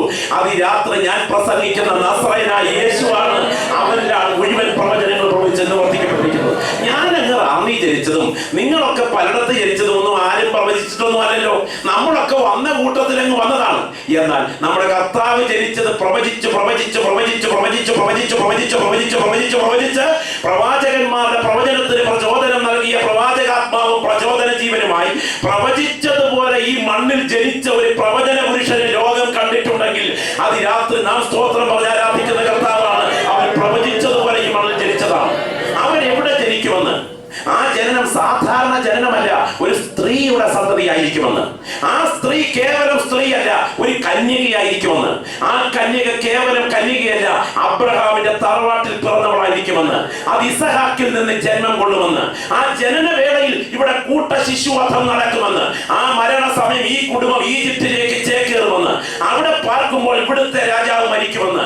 ഇവിടുത്തെ രാജാവ് മരിച്ചിട്ട് ആ കുടുംബം മടങ്ങി വന്ന് നസ്രയത്ത് എന്ന കുഗ്രാമത്തിൽ പാർക്കുമെന്ന്. നസ്രയത്തിൽ പാർക്കുന്നതിനാൽ അവനെ നസ്രായൻ എന്ന് വിളിക്കേണ്ടി വരുമെന്ന്. അവൻ 30-ാമത്തെ വയസ്സിൽ യോഹന്നാനാൽ സ്നാനമേൽക്കുവാൻ യോർദാനിലേക്ക് ഇറങ്ങി ചെല്ലുമെന്ന്. അവനവനെ സ്നാനമേൽപ്പിക്കുമ്പോൾ ആത്മാവ് പ്രാവിരൂപേണ അവന് മേൽ അധിവസിച്ചിറങ്ങുമെന്ന്. അവൻ രോഗികളെ സൗഖ്യമാക്കി, മരിച്ചവരെ ഉയർപ്പിച്ച്, അത്ഭുതങ്ങൾ ചെയ്ത് നാടെങ്ങും സഞ്ചരിക്കുമെന്ന്. 33 തിരുവയസ്സെങ്കിൽ അവനെ ശിഷ്യന്മാരെടുത്ത ശത്രുക്കളല്ല, ശിഷ്യന്മാരിൽ ഒരുത്തൻ അവനെ ഒറ്റിക്കൊടുക്കുമെന്ന്. ഒറ്റിക്കൊടുക്കുന്നത് 35 വെള്ളിക്കാശിനല്ല, 25 വെള്ളിക്കാശിനല്ല, 30 വെള്ളിക്കാശിന് തന്നെ ആയിരിക്കുമെന്ന്. ഒറ്റിക്കൊടുത്തവൻ ഒറ്റിയെ കൊടുത്തിട്ട് കെട്ടി ഞാൻ ആത്മഹത്യ ചെയ്യുമെന്ന്. അവനെ കുടൽ തെറിച്ച് നടുവേ പിളർന്നു പോകുമെന്ന്. എന്ന് യേശുവിനെ കൈകാലുകൾ തുളയ്ക്കുന്ന ഒരു കൊലമരത്തിൽ തൂക്കേണ്ടി വരുമെന്ന്. അവന്റെ മരണം കൊടും കള്ളന്മാരുടെ നടുവിലായിരിക്കുമെന്ന്. അവന്റെ മരണവേളയിൽ ഇവിടെ പ്രകൃതി ഇരുട്ടിൽ മറയുമെന്ന്. അവന്റെ മരണസമയം ശത്രുക്കൾ അവന്റെ അങ്കിക്കായി ചീട്ടിടേണ്ടി വരുമെന്ന്. അവന്റെ മരണവേളയിൽ സഹക്രൂശിതരുടെ അസ്ഥി ഒടിച്ചതുപോലെ ഇവന്റെ അസ്ഥി ഒടിക്കേണ്ടി വരികയില്ലെന്ന്. അവനെ ഒരു ധനവാന്റെ കല്ലറയിൽ അടക്കുമെന്ന്. എന്നാൽ കല്ലറയ്ക്കകത്ത് നിന്ന് ദ്രവത്വത്തെ തോൽപ്പിച്ച് മരണത്തിന്മേൽ ജയമെടുത്ത് കടം വാങ്ങിയ കല്ലറ 3-ാം ദിവസം മടക്കി കൊടുത്ത് അവൻ ശക്തിയോടെ ഉയർത്തെഴുന്നേൽക്കുമെന്ന്. ആണിപ്പാടേറ്റ പൊന്നുകരങ്ങൾ ഉയർത്തി വത്സര ശിഷ്യന്മാരെ ആശീർവദിക്കും അളവിൽ അവൻ സ്വർഗാരോഹണം ചെയ്യുമെന്ന്. അവൻ കാത്തിരിക്കുന്ന വിശുദ്ധന്മാർക്ക് ആത്മാവിനെ പകർന്നു കൊടുക്കുമെന്ന് എഴുതി വച്ച വചനം ഇന്നലകളിൽ ചരിത്രത്തിൽ കൃത്യമായി നിറവേറിയെങ്കിൽ അവൻ മേഘാരൂഢനായി മടങ്ങി വരുമെന്ന പ്രവചനം നിറവേറാതിരിക്കുമോ? കൃപ ലഭിച്ച ദൈവമക്കൾ ഇന്ന് രാത്രി ഏകവായാൽ പറയുന്നു, ഇന്നലത്തെ പ്രവചനം ചരിത്രത്തിൽ നിറവേറിയെങ്കിൽ നാളത്തെ പ്രവചനം ചരിത്രത്തിൽ നിറവേറും. ആത്മനിറവ് പ്രാപിച്ച ദൈവമക്കൾ ഇന്ന് രാത്രി സന്ദേശത്തിന്റെ മുന്നിലിരിക്കുമ്പോൾ നിങ്ങളുടെ കണ്ണുകൾ ഉയർത്തി കാണുക. നമ്മുടെ നാഥന്റെ ആഗമനം അടുക്കൽ വാതിക്കലായിരിക്കുന്നു. ചരിത്രം അതിവേഗം അതിന്റെ പതന ദിനങ്ങളിലേക്ക് ഓടിയെടുക്കുന്നു. കണ്ടിടും പ്രിയനെ കണ്ടിടും, അന്യമല്ല സ്വന്തം കണ്ണാൽ തന്റെ മുഖം കണ്ടിടും. ആത്മനിറവ് പ്രാപിച്ച ദൈവമക്കൾ ഇന്ന് രാത്രി ഹോളിൽ ആരാധിച്ചുകൊണ്ടിരിക്കുമ്പോൾ നിന്റെ അകത്തുടിപ്പോടെ അധരം തുറന്ന് പറയുക, മുൾമുടി അണിഞ്ഞ് രക്തധാരിയായവൻ പൊന്മുടി ചൂടി തേജോധാരിയായി മടങ്ങി വരുന്ന ദിവസങ്ങൾ കൺമുൻപിലുണ്ട്. വിശ്വസിക്കുന്ന നാം കണ്ണുകൾ ഉയർത്തി പ്രതീക്ഷയോടെ അത് കാണാൻ കാത്തിരിക്കുന്നു. പ്രിയപ്പെട്ടവരെ, നമ്മുടെ വാഴ്ത്തപ്പെട്ട കർത്താവ് ബഥാന്യയ്ക്കും ബത്ഫാഗയ്ക്കും ഇടയിൽ നിന്ന് ഒരു കഴുതമേൽ കയറി യെരൂശലേമിലേക്ക് ചെല്ലുകയാണ്. യേശുവിന്റെ വാഹനമൃഗം കഴുതയാണ്. കഴുത പ്രവാചക വാഹനമൃഗമാണ്. അബ്രഹാം തന്റെ മകനായ ഇസ്ഹാക്കിനെ ബലികഴിപ്പാൻ മോറിയായി ഉപയോഗിച്ച കല്ല് അതിപരിശുദ്ധ സ്ഥലത്ത് വരത്തക്ക വിധം കല്ലുകൊണ്ടും വെള്ളികൊണ്ടും പൊന്നുകൊണ്ടും ലെബനോനിലെ ദേവദാരുക്കൾ കൊണ്ടും പടുത്തുയർത്തിയ യെരൂശലേം ദൈവാലയത്തിന്റെ നടുമുറ്റത്തെത്തിയപ്പോൾ അശുദ്ധി കണ്ട നാഥന്റെ കയ്യിൽ ചാട്ടവാർ ഉയർന്നു. പക്ഷേ ദേവാലയ അധികാരികൾ ചോദിച്ചു, തനിക്ക് എന്താണോ ഇവിടെ കാര്യം? നാഥനെ അവർ പുറത്താക്കി. അക്ര, മോറിയ, ബെഥേസ, സിയോൻ, ഗിൽബോവ, സയീർ, ഒലിവ് ഈ മലകളുടെ മുകളിലെ പ്രതലത്തിൽ ദേവാലയ കുന്നിന്റെ മുറ്റത്ത് നിന്ന് യാഗത്തിന്റെ ഇച്ഛിഷ്ടങ്ങൾ കഴുകി ഒഴിക്കുന്ന വലിപ്പതോടായ കിദ്രോൻ തോട് കുറുകെ മുറിച്ച് ഇത്രയും ദൈവമക്കൾ ഇന്ന് രാത്രി വചനം കേട്ടുകൊണ്ടിരിക്കുമ്പോൾ അധികം താമസിക്കാതെ മടങ്ങി വരുന്നതിന്റെ കർത്താവിന്റെ പാദം തൊടുമ്പോൾ കിഴക്ക് പടിഞ്ഞാറായി രണ്ടായി പൊട്ടിക്കീറുന്ന ഭാഗ്യകാലമോർത്ത് നമ്മുടെ തലമുറയിൽ തലമുയർത്തി നിൽക്കുന്ന ഒലിവ് മലയുടെ മുകൾ പരപ്പിലേക്ക് കർത്താവിന്റെ ശിഷ്യന്മാരെ ഒരുമിച്ച് നടന്നു നീങ്ങുന്ന കാഴ്ച എന്റെ മുന്നിലിരിക്കുന്ന ദൈവമക്കൾ കണ്ണുയർത്തി കാണുക. ഒരു സെക്കൻഡ് നിങ്ങൾ ഒലിവ് മലയുടെ ഭാഗത്തേക്ക് നോക്കുക. ആ 11 ശിഷ്യന്മാർ ഒരുമിച്ച് ആ കിദ്രോൻ കുറുകെ മുറിച്ച് പടിഞ്ഞാറേ ചരിവ് കയറിക്കൊണ്ടിരിക്കുന്നു. ചരിത്രപരമായി പറഞ്ഞാൽ AD 30 ഏപ്രിൽ മാസം 4-ാം തീയതി ചൊവ്വാഴ്ച ഉച്ച കഴിഞ്ഞ് എന്ന് വിശേഷിപ്പിക്കാവുന്ന ആ സമയം അസ്തമന സൂര്യന്റെ ചെങ്കതിരുകൾ യെരൂശലേം ദൈവാലയത്തിന്റെ താഴികക്കുടത്തിൽ തട്ടി പ്രതിഫലിച്ച് ദൈവാലയം മനോഹരമായി വെട്ടിത്തിളങ്ങി നിൽക്കുമ്പോൾ ദേവാലയത്തിന്റെ മറുവശത്ത് ഉയർന്നു നിൽക്കുന്ന ഒലിവ് മലയുടെ ചരിവ് കയറിക്കൊണ്ടിരിക്കുന്ന ശിഷ്യന്മാർ ഗുരുവിനോട് പറഞ്ഞു, ഗുരു നോക്ക്, എത്ര സുന്ദരമായിരിക്കുന്ന ദൈവാലയം. ശില്പവൈദഗ്ധ്യം കൊണ്ട് കനക കൊട്ടാരം പോലെയോ തങ്കക്കുടക്കെട്ടിടം പോലെയോ വെട്ടിത്തിളങ്ങുന്ന യെരൂശലേം ദൈവാലയത്തിന്റെ നിർമ്മാണ ഭംഗിയിലേക്കാണ് കണ്ണുടക്കിയിരിക്കുന്നത്. പക്ഷേ എടുത്ത വായിൽ നാഥൻ പറഞ്ഞു, ഇതൊക്കെയും കാണുന്നില്ലയോ? കല്ലിന്മേൽ കല്ല് ശേഷിക്കാതെ തകർന്നു പോകുന്ന കാലം വരുന്നു. ഈ രാത്രിയിൽ ദൂതി ഞാൻ പറയട്ടെ, പുറത്തെ ഭംഗി കണ്ട് മാർഗിടുന്നവരുടെ നടുവിൽ അകത്തെ പാപത്തിന്റെ കറ കണ്ട് ന്യായവിധി കൽപ്പിക്കുന്ന ഒരുവന്റെ കരം ഇന്ന് രാത്രി ഇവിടെ എത്തിയിട്ടുണ്ട്. എന്റെ യേശുവിന് പുറത്തെ ഭംഗിയല്ല വലുത്, അകത്തെ വിശുദ്ധിയാണ്. അകത്ത് വിശുദ്ധി തകർന്നാൽ എത്ര വലിയതാണെങ്കിലും അടിത്തറ തകർക്കുന്ന വിധി ഇതിന്റെ പുറകിലുണ്ട്.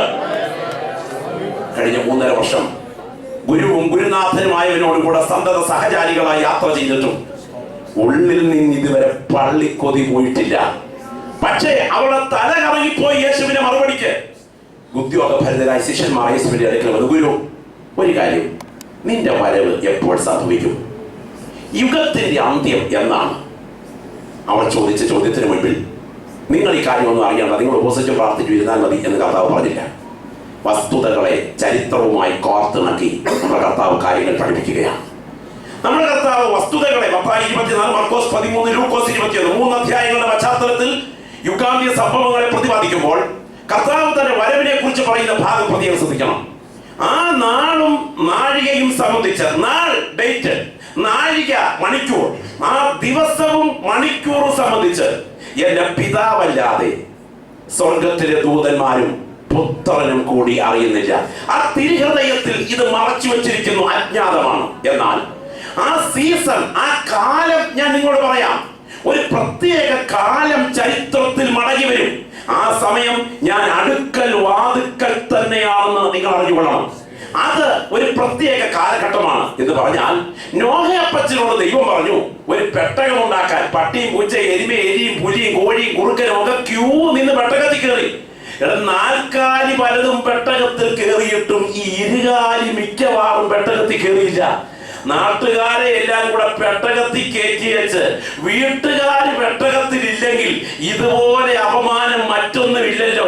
എന്നാൽ ഒരു കാര്യം ആശ്വസിക്കാൻ വകയുണ്ട്, പ്രസംഗിച്ച വീട്ടുകാർ ഇതിനകത്തുണ്ടല്ലോ. നാട്ടുകാരെ നന്നാക്കാൻ ഇറങ്ങിയ പലരുടെയും വീട്ടുകാരിന്ന് വഴിയാധാരമായിരിക്കുമ്പോൾ എന്നോടുകൂടെ എന്റെ കുഞ്ഞുങ്ങൾ ഈ പെട്ടകത്തിൽ ഉണ്ടായിരിക്കുമെന്ന് പറയാൻ പ്രാഗൽഭ്യമുള്ള ദൈവമക്കൾക്കായി ദൈവത്തെ സ്തോത്രം ചെയ്യുന്നു. എന്റെ ദൈവത്തിന്റെ കരം പ്രകൃതിയുടെ പുറകിൽ അങ്ങോട്ട് ചലിക്കാൻ തുടങ്ങി. സ്തോത്രം.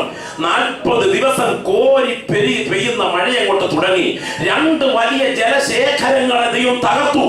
ഒന്ന്, ആകാശത്തട്ടിലെ ജലശേഖരത്തെ ദൈവം തകർത്തിട്ട് പ്രളയജലം താഴേക്ക് ഇരമ്പി ഇറങ്ങി. 2, ഭൂഗർഭ ജലശേഖരത്തെ ദൈവം തകർത്തിട്ട് പ്രളയജലം മുകളിലേക്ക് ഇരമ്പി കയറി. ഇതിന് നടുവിൽ സ്തോത്രം യൂഫ്രട്ടീസ് ടൈഗ്രീസ് നദീതട മേഖലയിൽ നിന്ന് ഏതാണ്ട് 75 അടി നീളം, 40 വളരെ വിപുലമായ ആ വലിയ പത്തേമാരി, ആ വലിയ കപ്പൽ അങ്ങോട്ട് ഉയരാൻ തുടങ്ങി. ഉയർന്ന്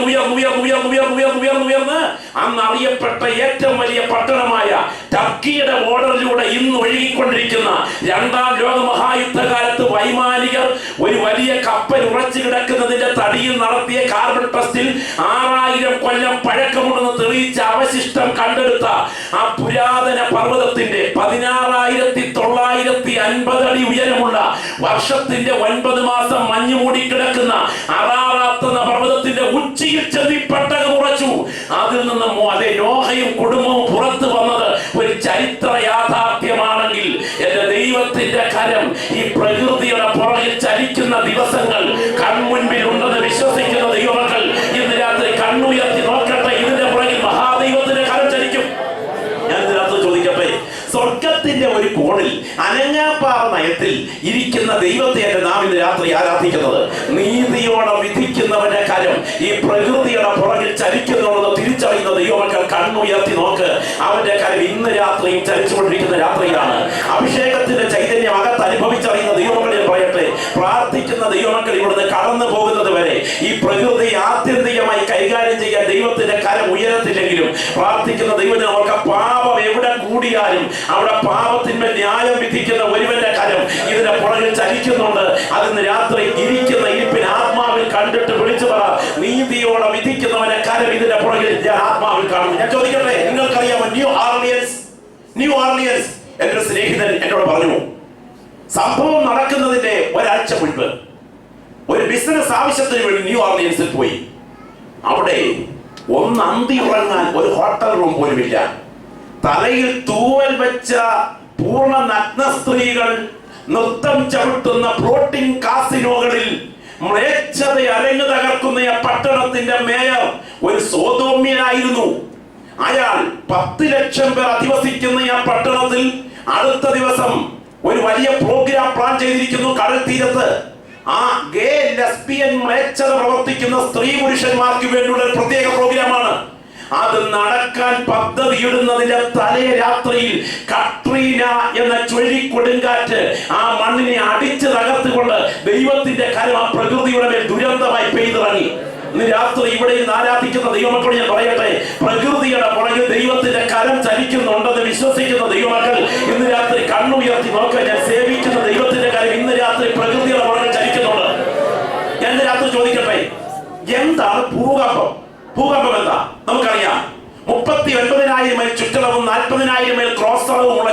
ചുളിഞ്ഞ നാരിങ്ങത്തോട് പോലെയുള്ള ഈ ഭൂമിയുടെ മാൻഡിൽ ഒഴുകിത്തിളയ്ക്കുന്ന ലോഹദ്രാവകമാണ്. സ്കൂളിൽ പഠിച്ച കാലത്ത് പഠിച്ചിട്ടില്ലേ?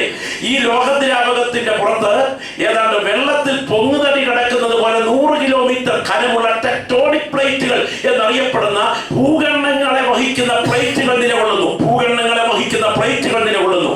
ഒരു ഭൂഖണ്ഡം മറ്റൊരു ഭൂഖണ്ഡത്തെ വഹിക്കുന്ന പ്ലേറ്റുകളുമായി ഇങ്ങനെ ഒരുമിച്ച് ഒഴുകി നീങ്ങിക്കൊണ്ടിരിക്കുന്നതിനിടയിൽ ഒരു പ്ലേറ്റ് മറ്റൊരു പ്ലേറ്റിലേക്ക് വന്ന് ഇന്റർലോക്ക് ആകുന്ന സമയം ഇടയിൽ നിന്ന് പുറപ്പെടുന്ന മർദ്ദമാണ് ഭൂകമ്പം എന്ന് പറയപ്പെടുന്നത്.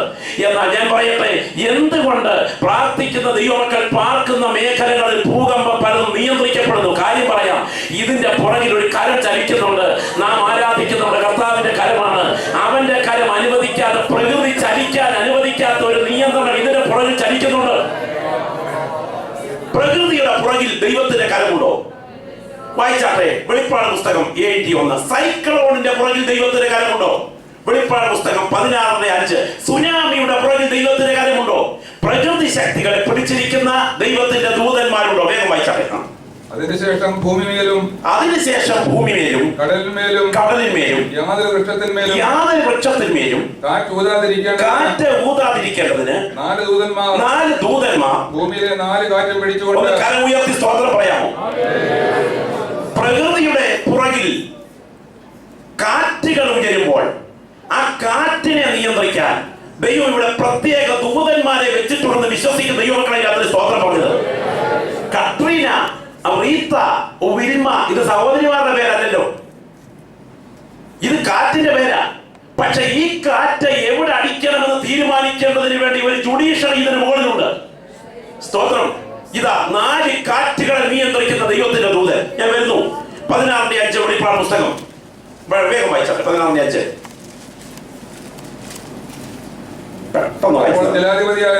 ജലാധിപതിയായ ദൂതൻ കടൽ ഇരമ്പി ഉയർന്ന സമുദ്രതീരത്തെ നക്കി തുടയ്ക്കാൻ ഇരമ്പി അടുക്കുമ്പോൾ അതിനെ നിയന്ത്രിക്കേണ്ടതിന് ദൈവയുടെ ദൂതനാക്കിയിട്ടുണ്ട്. എന്തിനാ ദൈവം ഈ ദൂതന്മാരെ പ്രകൃതി ശക്തികളുടെ മേലാക്കിയിരിക്കുന്നത്? നിങ്ങൾക്കറിയാമോ, ഇന്ന് കേരളത്തിലെ ഏറ്റവും വലിയ പ്രശ്നം മുല്ലപ്പെരിയാർ പ്രശ്നം. നമുക്കറിയാം, ഇന്നേക്ക് ചില നാളുകൾക്ക് പുറകിൽ ബോംബെയിൽ ഉണ്ടായ, മഹാരാഷ്ട്രയിൽ ലത്തൂർ ഉണ്ടായ ഭൂകമ്പം. നോക്കി നിൽക്കെ 21 ഗ്രാമങ്ങൾ അപ്രത്യക്ഷമായി. 40,000-ഓളം പേർ മണ്ണോട് മണ്ണ് മാറി. അതിന്റെ ഭ്രംശരേഖകൾ തമിഴ്നാടിനെ കടന്ന്, ഗോവയെ കടന്ന്, കർണാടകയെ കടന്ന് അങ്ങ് ആലപ്പുഴ തീരം വരെ എത്തി. അവിടുന്ന് അത് ഇടുക്കി മൈനാവ് മേഖലയിലെത്തി. ഇടുക്കി മൈനാവ് മേഖല ഭൂകമ്പ പ്രഭവ കേന്ദ്രമായി മാറി. നിങ്ങൾക്കറിയാമോ, ദൈവത്തിന് സ്തോത്രം, മധുരയിലെ സാധാരണക്കാരുടെ കുടിവെള്ള പ്രശ്നം പരിഹരിപ്പാൻ മധുരദാംകൂർ മഹാരാജാവ് കാട്ടിയ ഒരു മഹാമനസ്കതയുടെ ഭാഗമായി 1800-ഓളം ഏക്കർ കരമൊഴിവായി നൽകിക്കൊണ്ട് പച്ചമണ്ണിൽ ചുണ്ണാമ്പ് പിടിച്ചുകൂട്ടി യാതൊരു ശാസ്ത്രീയത്വവും ഇല്ലാതെ പണിതുയർത്തിയ മുല്ലപ്പെരിയാർ ഡാമിൽ ജലബോംബ് പോലെ വെള്ളം കെട്ടി നിൽക്കുകയാണ്. അതിന്റെ ഭൂഗർഭദ്വാരം ഈ ഭൂകമ്പത്തോടുകൂടെ വീണതോടുകൂടെ നിരവധി ക്യൂബിക് മീറ്റർ വെള്ളം ഇതിന്റെ വിള്ളലുകളിലൂടെ താഴേക്ക് ഒഴുകുകയാണ്. ഇനി അധികം താമസിക്കാതെ ആ മേഖലയിൽ ഒരു ഭൂകമ്പം ഉണ്ടായാൽ മുല്ലപ്പെരിയാർ ഡാം പൊട്ടിത്തകർന്നാൽ 40 മൈൽ ചുറ്റളവിലുള്ള സകലത്തെയും അടിച്ചു തകർത്ത് സംഹാര രുദ്രയായി ഏതാണ്ട് 5 ജില്ലയിലെ 50 ലക്ഷം പേരെ കാലൊരുക്കയക്കും. ദൈവത്തിന് സ്തോത്രം. എന്നാൽ ഞാൻ വസ്തുത വിശ്വസിക്കുന്നു പറയാം, എന്റെ ദൈവത്തിന്റെ കരമാണ് ഈ പ്രകൃതിയുടെ പുറകിൽ ചലിക്കുന്നത് കൊണ്ട് കുഞ്ഞാവിന്റെ രക്തത്താൽ കഴുകൽ പ്രാപിച്ച ദൈവമക്കൾ ഈ മണ്ണിൽ നിന്ന് പോകാതെ ഈ പ്രകൃതിയെ ദുരന്തത്തിന് അനുവദിക്കാത്ത ഒരു കരം ഇതിന്റെ പുറകിലുണ്ടെന്ന് വിശ്വസിക്കുന്ന ദൈവമക്കൾ ഇന്ന് രാത്രി കണ്ണുയർത്തി കാണുക. ഈ പ്രകൃതിയുടെ പുറകിൽ ദൈവത്തിന്റെ കരം ചലിക്കുന്നുണ്ട്. സൈക്ലോണിന്റെ പുറകിൽ ദൈവത്തിന്റെ കരം ചലിക്കുന്നുണ്ടോ? ഞാൻ ചോദിക്കട്ടെ, മയക്കുമരുന്ന് മാഫിയ കേന്ദ്രമായ മയാമിക്ക് എന്ത് സംഭവിച്ചു? വേശ്യകളുടെ നഗരം എന്നറിയപ്പെടുന്ന ലൂസിയാനയ്ക്ക് എന്ത് സംഭവിച്ചു? സ്തോത്രം. അടിച്ച് തകർത്ത കൊടുങ്കാറ്റ് ആ മണ്ണിനെ ഇരമ്പി തകർത്തില്ലേ? നിരവധി വൻപന്മാരുടെ ശവങ്ങൾ, സ്രാവുകൾ കൂടായി കടലിൽ ഒഴുകി നടന്നില്ലേ? ഇതിന്റെ കാരണം എന്താ? ഇതിന്റെ പുറകിൽ ഒരു കരം ചലിക്കുന്നുണ്ട്. നമുക്കറിയാം, സുവിശേഷത്തിന് വേണ്ടി അധ്വാനിച്ച ഗ്രഹാം സ്റ്റെയിൻസും 2 പിഞ്ചു കുഞ്ഞുങ്ങളും ആ ജീപ്പിനകത്ത് രാത്രിയിൽ കിടന്നുറങ്ങുളവിൽ ദാരാസിംഗിന്റെ നേതൃത്വത്തിലെ തീവ്രവാദികൾ വന്ന് ആ പ്രിയപ്പെട്ടവർ കിടന്നുറങ്ങിയ ജീപ്പിന്റെ മുകളിൽ എണ്ണയെടുത്തൊഴിച്ചിട്ട് ആ പിതാവ് 2 കുഞ്ഞുങ്ങളെ വാരി പിടിച്ചുകൊണ്ട് പുറകിലത്തെ ഡോർ തുറന്നിറങ്ങാൻ ശ്രമിച്ചപ്പോൾ തൃശൂലം കൊണ്ട് അകത്തോട്ട് കുത്തിമലത്തിയിട്ട് എണ്ണ ഒഴിച്ച് ഒരു പിടി ചാമ്പലാക്കി കത്തിച്ചു മാറ്റിയ നീചന്മാർ വാഴുന്ന മണ്ണിൽ ചോദിക്കാനും പറയാനും ആളില്ലെന്നാ തോന്നിയേ. പക്ഷേ അധികം താമസിക്കാതെ ഒരു സൂപ്പർ സൈക്ലോണിനെ കൊണ്ട് ആ മണ്ണിനോട് കണക്ക് തീർത്ത ദൈവമാണ് ഇന്ന് രാത്രി നാം സ്തോത്രം പറഞ്ഞ് ആരാധിക്കുന്ന ദൈവമെങ്കിൽ, എന്റെ മുന്നിൽ ആരാധിക്കുന്ന ദൈവമക്കൾ കണ്ണുയർത്തി കാണ്. ഇതിന്റെ പുറകിൽ ദൈവത്തിന്റെ കരം ചലിക്കുന്നുണ്ട്. തെളിവ് നിങ്ങൾക്ക് വേണമോ? പാസ്റ്റർ രാജു മേത്രയൊപ്പല്ല. ഇയ്യോബിന്റെ പുസ്തകത്തിലേക്ക് വേഗം ഒന്ന് ഓടിയെത്തിക്കാട്ടെ. പ്രകൃതി ശക്തികൾ ദൈവത്തിന്റെ വിധിയുടെ ഉപകരണങ്ങളായി മാറുമോ? വേഗം വായിച്ചാട്ടെ. ദൈവത്തിന്റെ സ്തോത്രം 37:9, 10, 11, 12 പെട്ടെന്ന് വായിച്ചാട്ടെ. ഇയ്യോബിന്റെ പുസ്തകം 37:9, 10, 11, 12 വേഗം. ദക്ഷിണമണ്ഡലത്തിൽ നിന്ന് കൊടുങ്കാറ്റും ഉത്തരദിക്കിൽ നിന്ന് കുളിരും വരുന്നു. ദൈവത്തിന്റെ ശ്വാസം കൊണ്ട് നീർക്കട്ടെ ഉളവാകുന്നു. അടുത്ത വാക്യം. വെള്ളങ്ങളുടെ വിശാലത ഉറച്ചു. കൊടുങ്കാറ്റിന്റെ ഉത്ഭവസ്ഥാനത്തെ കുറിച്ച് പറഞ്ഞിട്ട് ദൈവാത്മാവ് പറയുക. വായിച്ചാട്ടെ. വെള്ളങ്ങളുടെ വിശാലത ഉറച്ചു പോകുന്നു. അടുത്ത വാക്യം. അവൻ കാർമേഘത്തെ ഈറൻ കൊണ്ട് നയിക്കുന്നു. വായിച്ചാട്ടെ. തന്റെ പിന്നിലുള്ള മേഘത്തെ പരത്തുന്നു. അവൻ അവയോട് കൽപ്പിക്കുന്നു. കൊടുങ്കാറ്റിനെ കുറിച്ച് പറഞ്ഞിട്ട് ദൈവാത്മാവ് പ്രകൃതി ശക്തികളെ കുറിച്ച് സൂചിപ്പിക്കുക. അവൻ അവയോട് കൽപ്പിക്കുന്നതൊക്കെയും ഭൂമിയുടെ ഉപരിഭാഗത്ത് ചെയ്യേണ്ടതിന് അവന്റെ ആദേശപ്രകാരം അവന്റെ കൽപ്പന പ്രകാരം അവൻ ചുറ്റി സഞ്ചരിക്കുന്നു. ഇന്ന് രാത്രി ഇതിന് ആമേൻ പറയാൻ എത്ര ദൈവമക്കളുണ്ട്? അടുത്ത പ്രയോഗം നിങ്ങൾക്ക് ശ്രദ്ധിച്ച് കേൾക്കണം. അടുത്ത ഭാഗം വായിച്ചാ ശിക്ഷയ്ക്കായിട്ടോ ദേശത്തിന്റെ നന്മയ്ക്കായിട്ടോ ദയക്കായിട്ടോ അവനത് വരുത്തുന്നു. ഇന്ന് രാത്രി സ്തോത്രം പറയാൻ എത്ര അധരങ്ങൾ ഇവിടെ ചലിക്കും. ഇവിടെ ഒരു പ്രകൃതി ശക്തി ഇരമ്പി ഉയർന്നാൽ അതിന്റെ പുറകിൽ ഞാൻ ആരാധിക്കുന്ന കർത്താവിന്റെ കാര്യമുണ്ട്. നിങ്ങൾക്കറിയാമോ, ഇന്നേക്ക് ചില നാളുകൾക്ക് പുറകിൽ ഞാൻ ദൈവത്തിന്റെ സ്തോത്രം ഒരു ചിത്രം കണ്ടിട്ട് കണ്ണുനീർ തുള്ളികൾ അതിലേക്ക് കടർന്നു വീണു. മറ്റൊന്നുമല്ല, ഇന്തോനേഷ്യക്ക് സമീപം സുമാത്ര ദ്വീപിൽ നടക്കുന്ന ഒരു നരഹത്യയാണ്. സ്തോത്രം. 4 ക്രൈസ്തവരുടെ തലവെട്ടിപ്പിടിച്ചിരിക്കുന്നു. ഒരു വണ്ടിയുടെ മോപ്പിഡ് ബൈക്കിന്റെ പുറകിലെ ചെറുപ്പക്കാരൻ പാതി എഴുന്നേറ്റ് നിൽക്കുന്നു. ഒരു കയ്യിൽ 2 തല, സഹോദരിമാരുടെ തലയാ, തലമുടിയും ചുറ്റിപ്പിടിച്ചിട്ടുണ്ട്. കഴുത്തിന് അടി മുറിഞ്ഞ് ചോര ഒഴുകുകയാ. മറ്റേ വശത്ത് 2 സഹോദരന്മാരുടെ തല. എന്നിട്ട് അടിക്കുറിപ്പുണ്ട്, ക്രൈസ്തവരെ കൊന്നൊടുക്കുന്ന മുസ്ലിം പീഡനം. സ്തോത്രം. എന്നാൽ പറയട്ടെ, ആ രാത്രി അവർ ഭീകരമായി കൊണ്ടാടി. ആ ഡിസംബർ 24 അടുത്ത സമയം അവിടെയുള്ള ആളുകൾ പറഞ്ഞു, ഇത് ഞങ്ങളുടെ സ്ഥലം, ക്രൈസ്തവർ ആരെങ്കിലും ഉണ്ടെങ്കിൽ മലമുകളിലേക്ക് ഓടിപ്പോയിക്കൊള്ളണം. നാളെ നിങ്ങളുടെ ദേവന്റെ ജന്മദിവസമായ ഡിസംബർ 25 ഒരെണ്ണത്തെ ഈ പ്രതലത്തിൽ കാണരുത്, ഓടിച്ച് മലമുകളിൽ കയറ്റി. എന്നാൽ അന്ന് രാത്രി ഇന്ത്യൻ പ്ലേറ്റും ബർമീസ് പ്ലേറ്റും തമ്മിൽ ഇന്ത്യൻ മഹാസമുദ്രത്തിൽ ഒന്ന് ഇന്റർലോക്കായി. കടൽ 7000 കിലോമീറ്റർ വേഗതയിൽ ഓടി. ഞാൻ പറയട്ടെ, ക്രൈസ്തവരുടെ തലയർത്ത് നൃത്തം ചെയ്ത മണ്ണ് ഇന്ന് ഭൂമുഖത്തില്ല, ഇന്ന് സമുദ്രത്തിനടിയിലാണ്.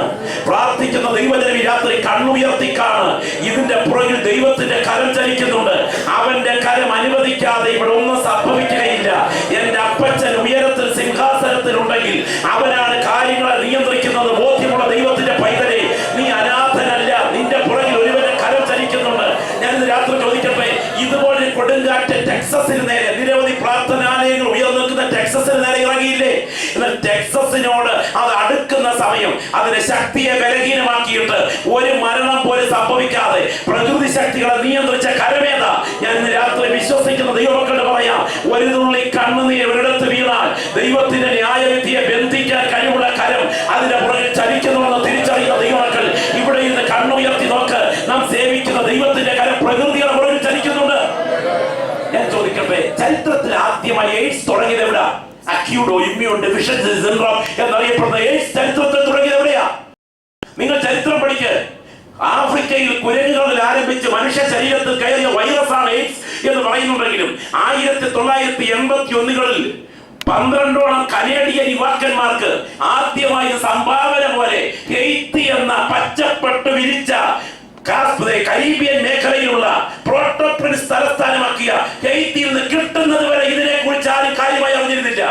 81 11 കനേഡിയൻ യുവാക്കന്മാർ ഇത് ബാധിച്ചതോടുകൂടെ ഹെയ്ത്തിയെ കുറിച്ച് പഠിച്ചു. പച്ച മേച്ചത പട്ടപ്പകൽ അരങ്ങ് തകർക്കുന്ന ദുർമന്ത്രവാദത്തിനും സെക്ഷൽ ഇമോറാലിറ്റിക്കും പേരുകെട്ട ഹെയ്ത്തി നമ്മൾ ഇന്നേക്ക് ചില നാളുകൾക്ക് പുറകിൽ ഗാഠമായി ഒന്ന് ഉറങ്ങിയപ്പോൾ എന്റെ ദൈവം ഹെയ്ത്തിയെ പിടിച്ചൊന്ന് കുലുക്കി 65,000 പേരെ കൂട്ടിയിട്ട് നടത്തിയ ശവമടക്കിൽ ഹെയ്ത്തിയുടെ പ്രധാനമന്ത്രി അലറിക്കരഞ്ഞു.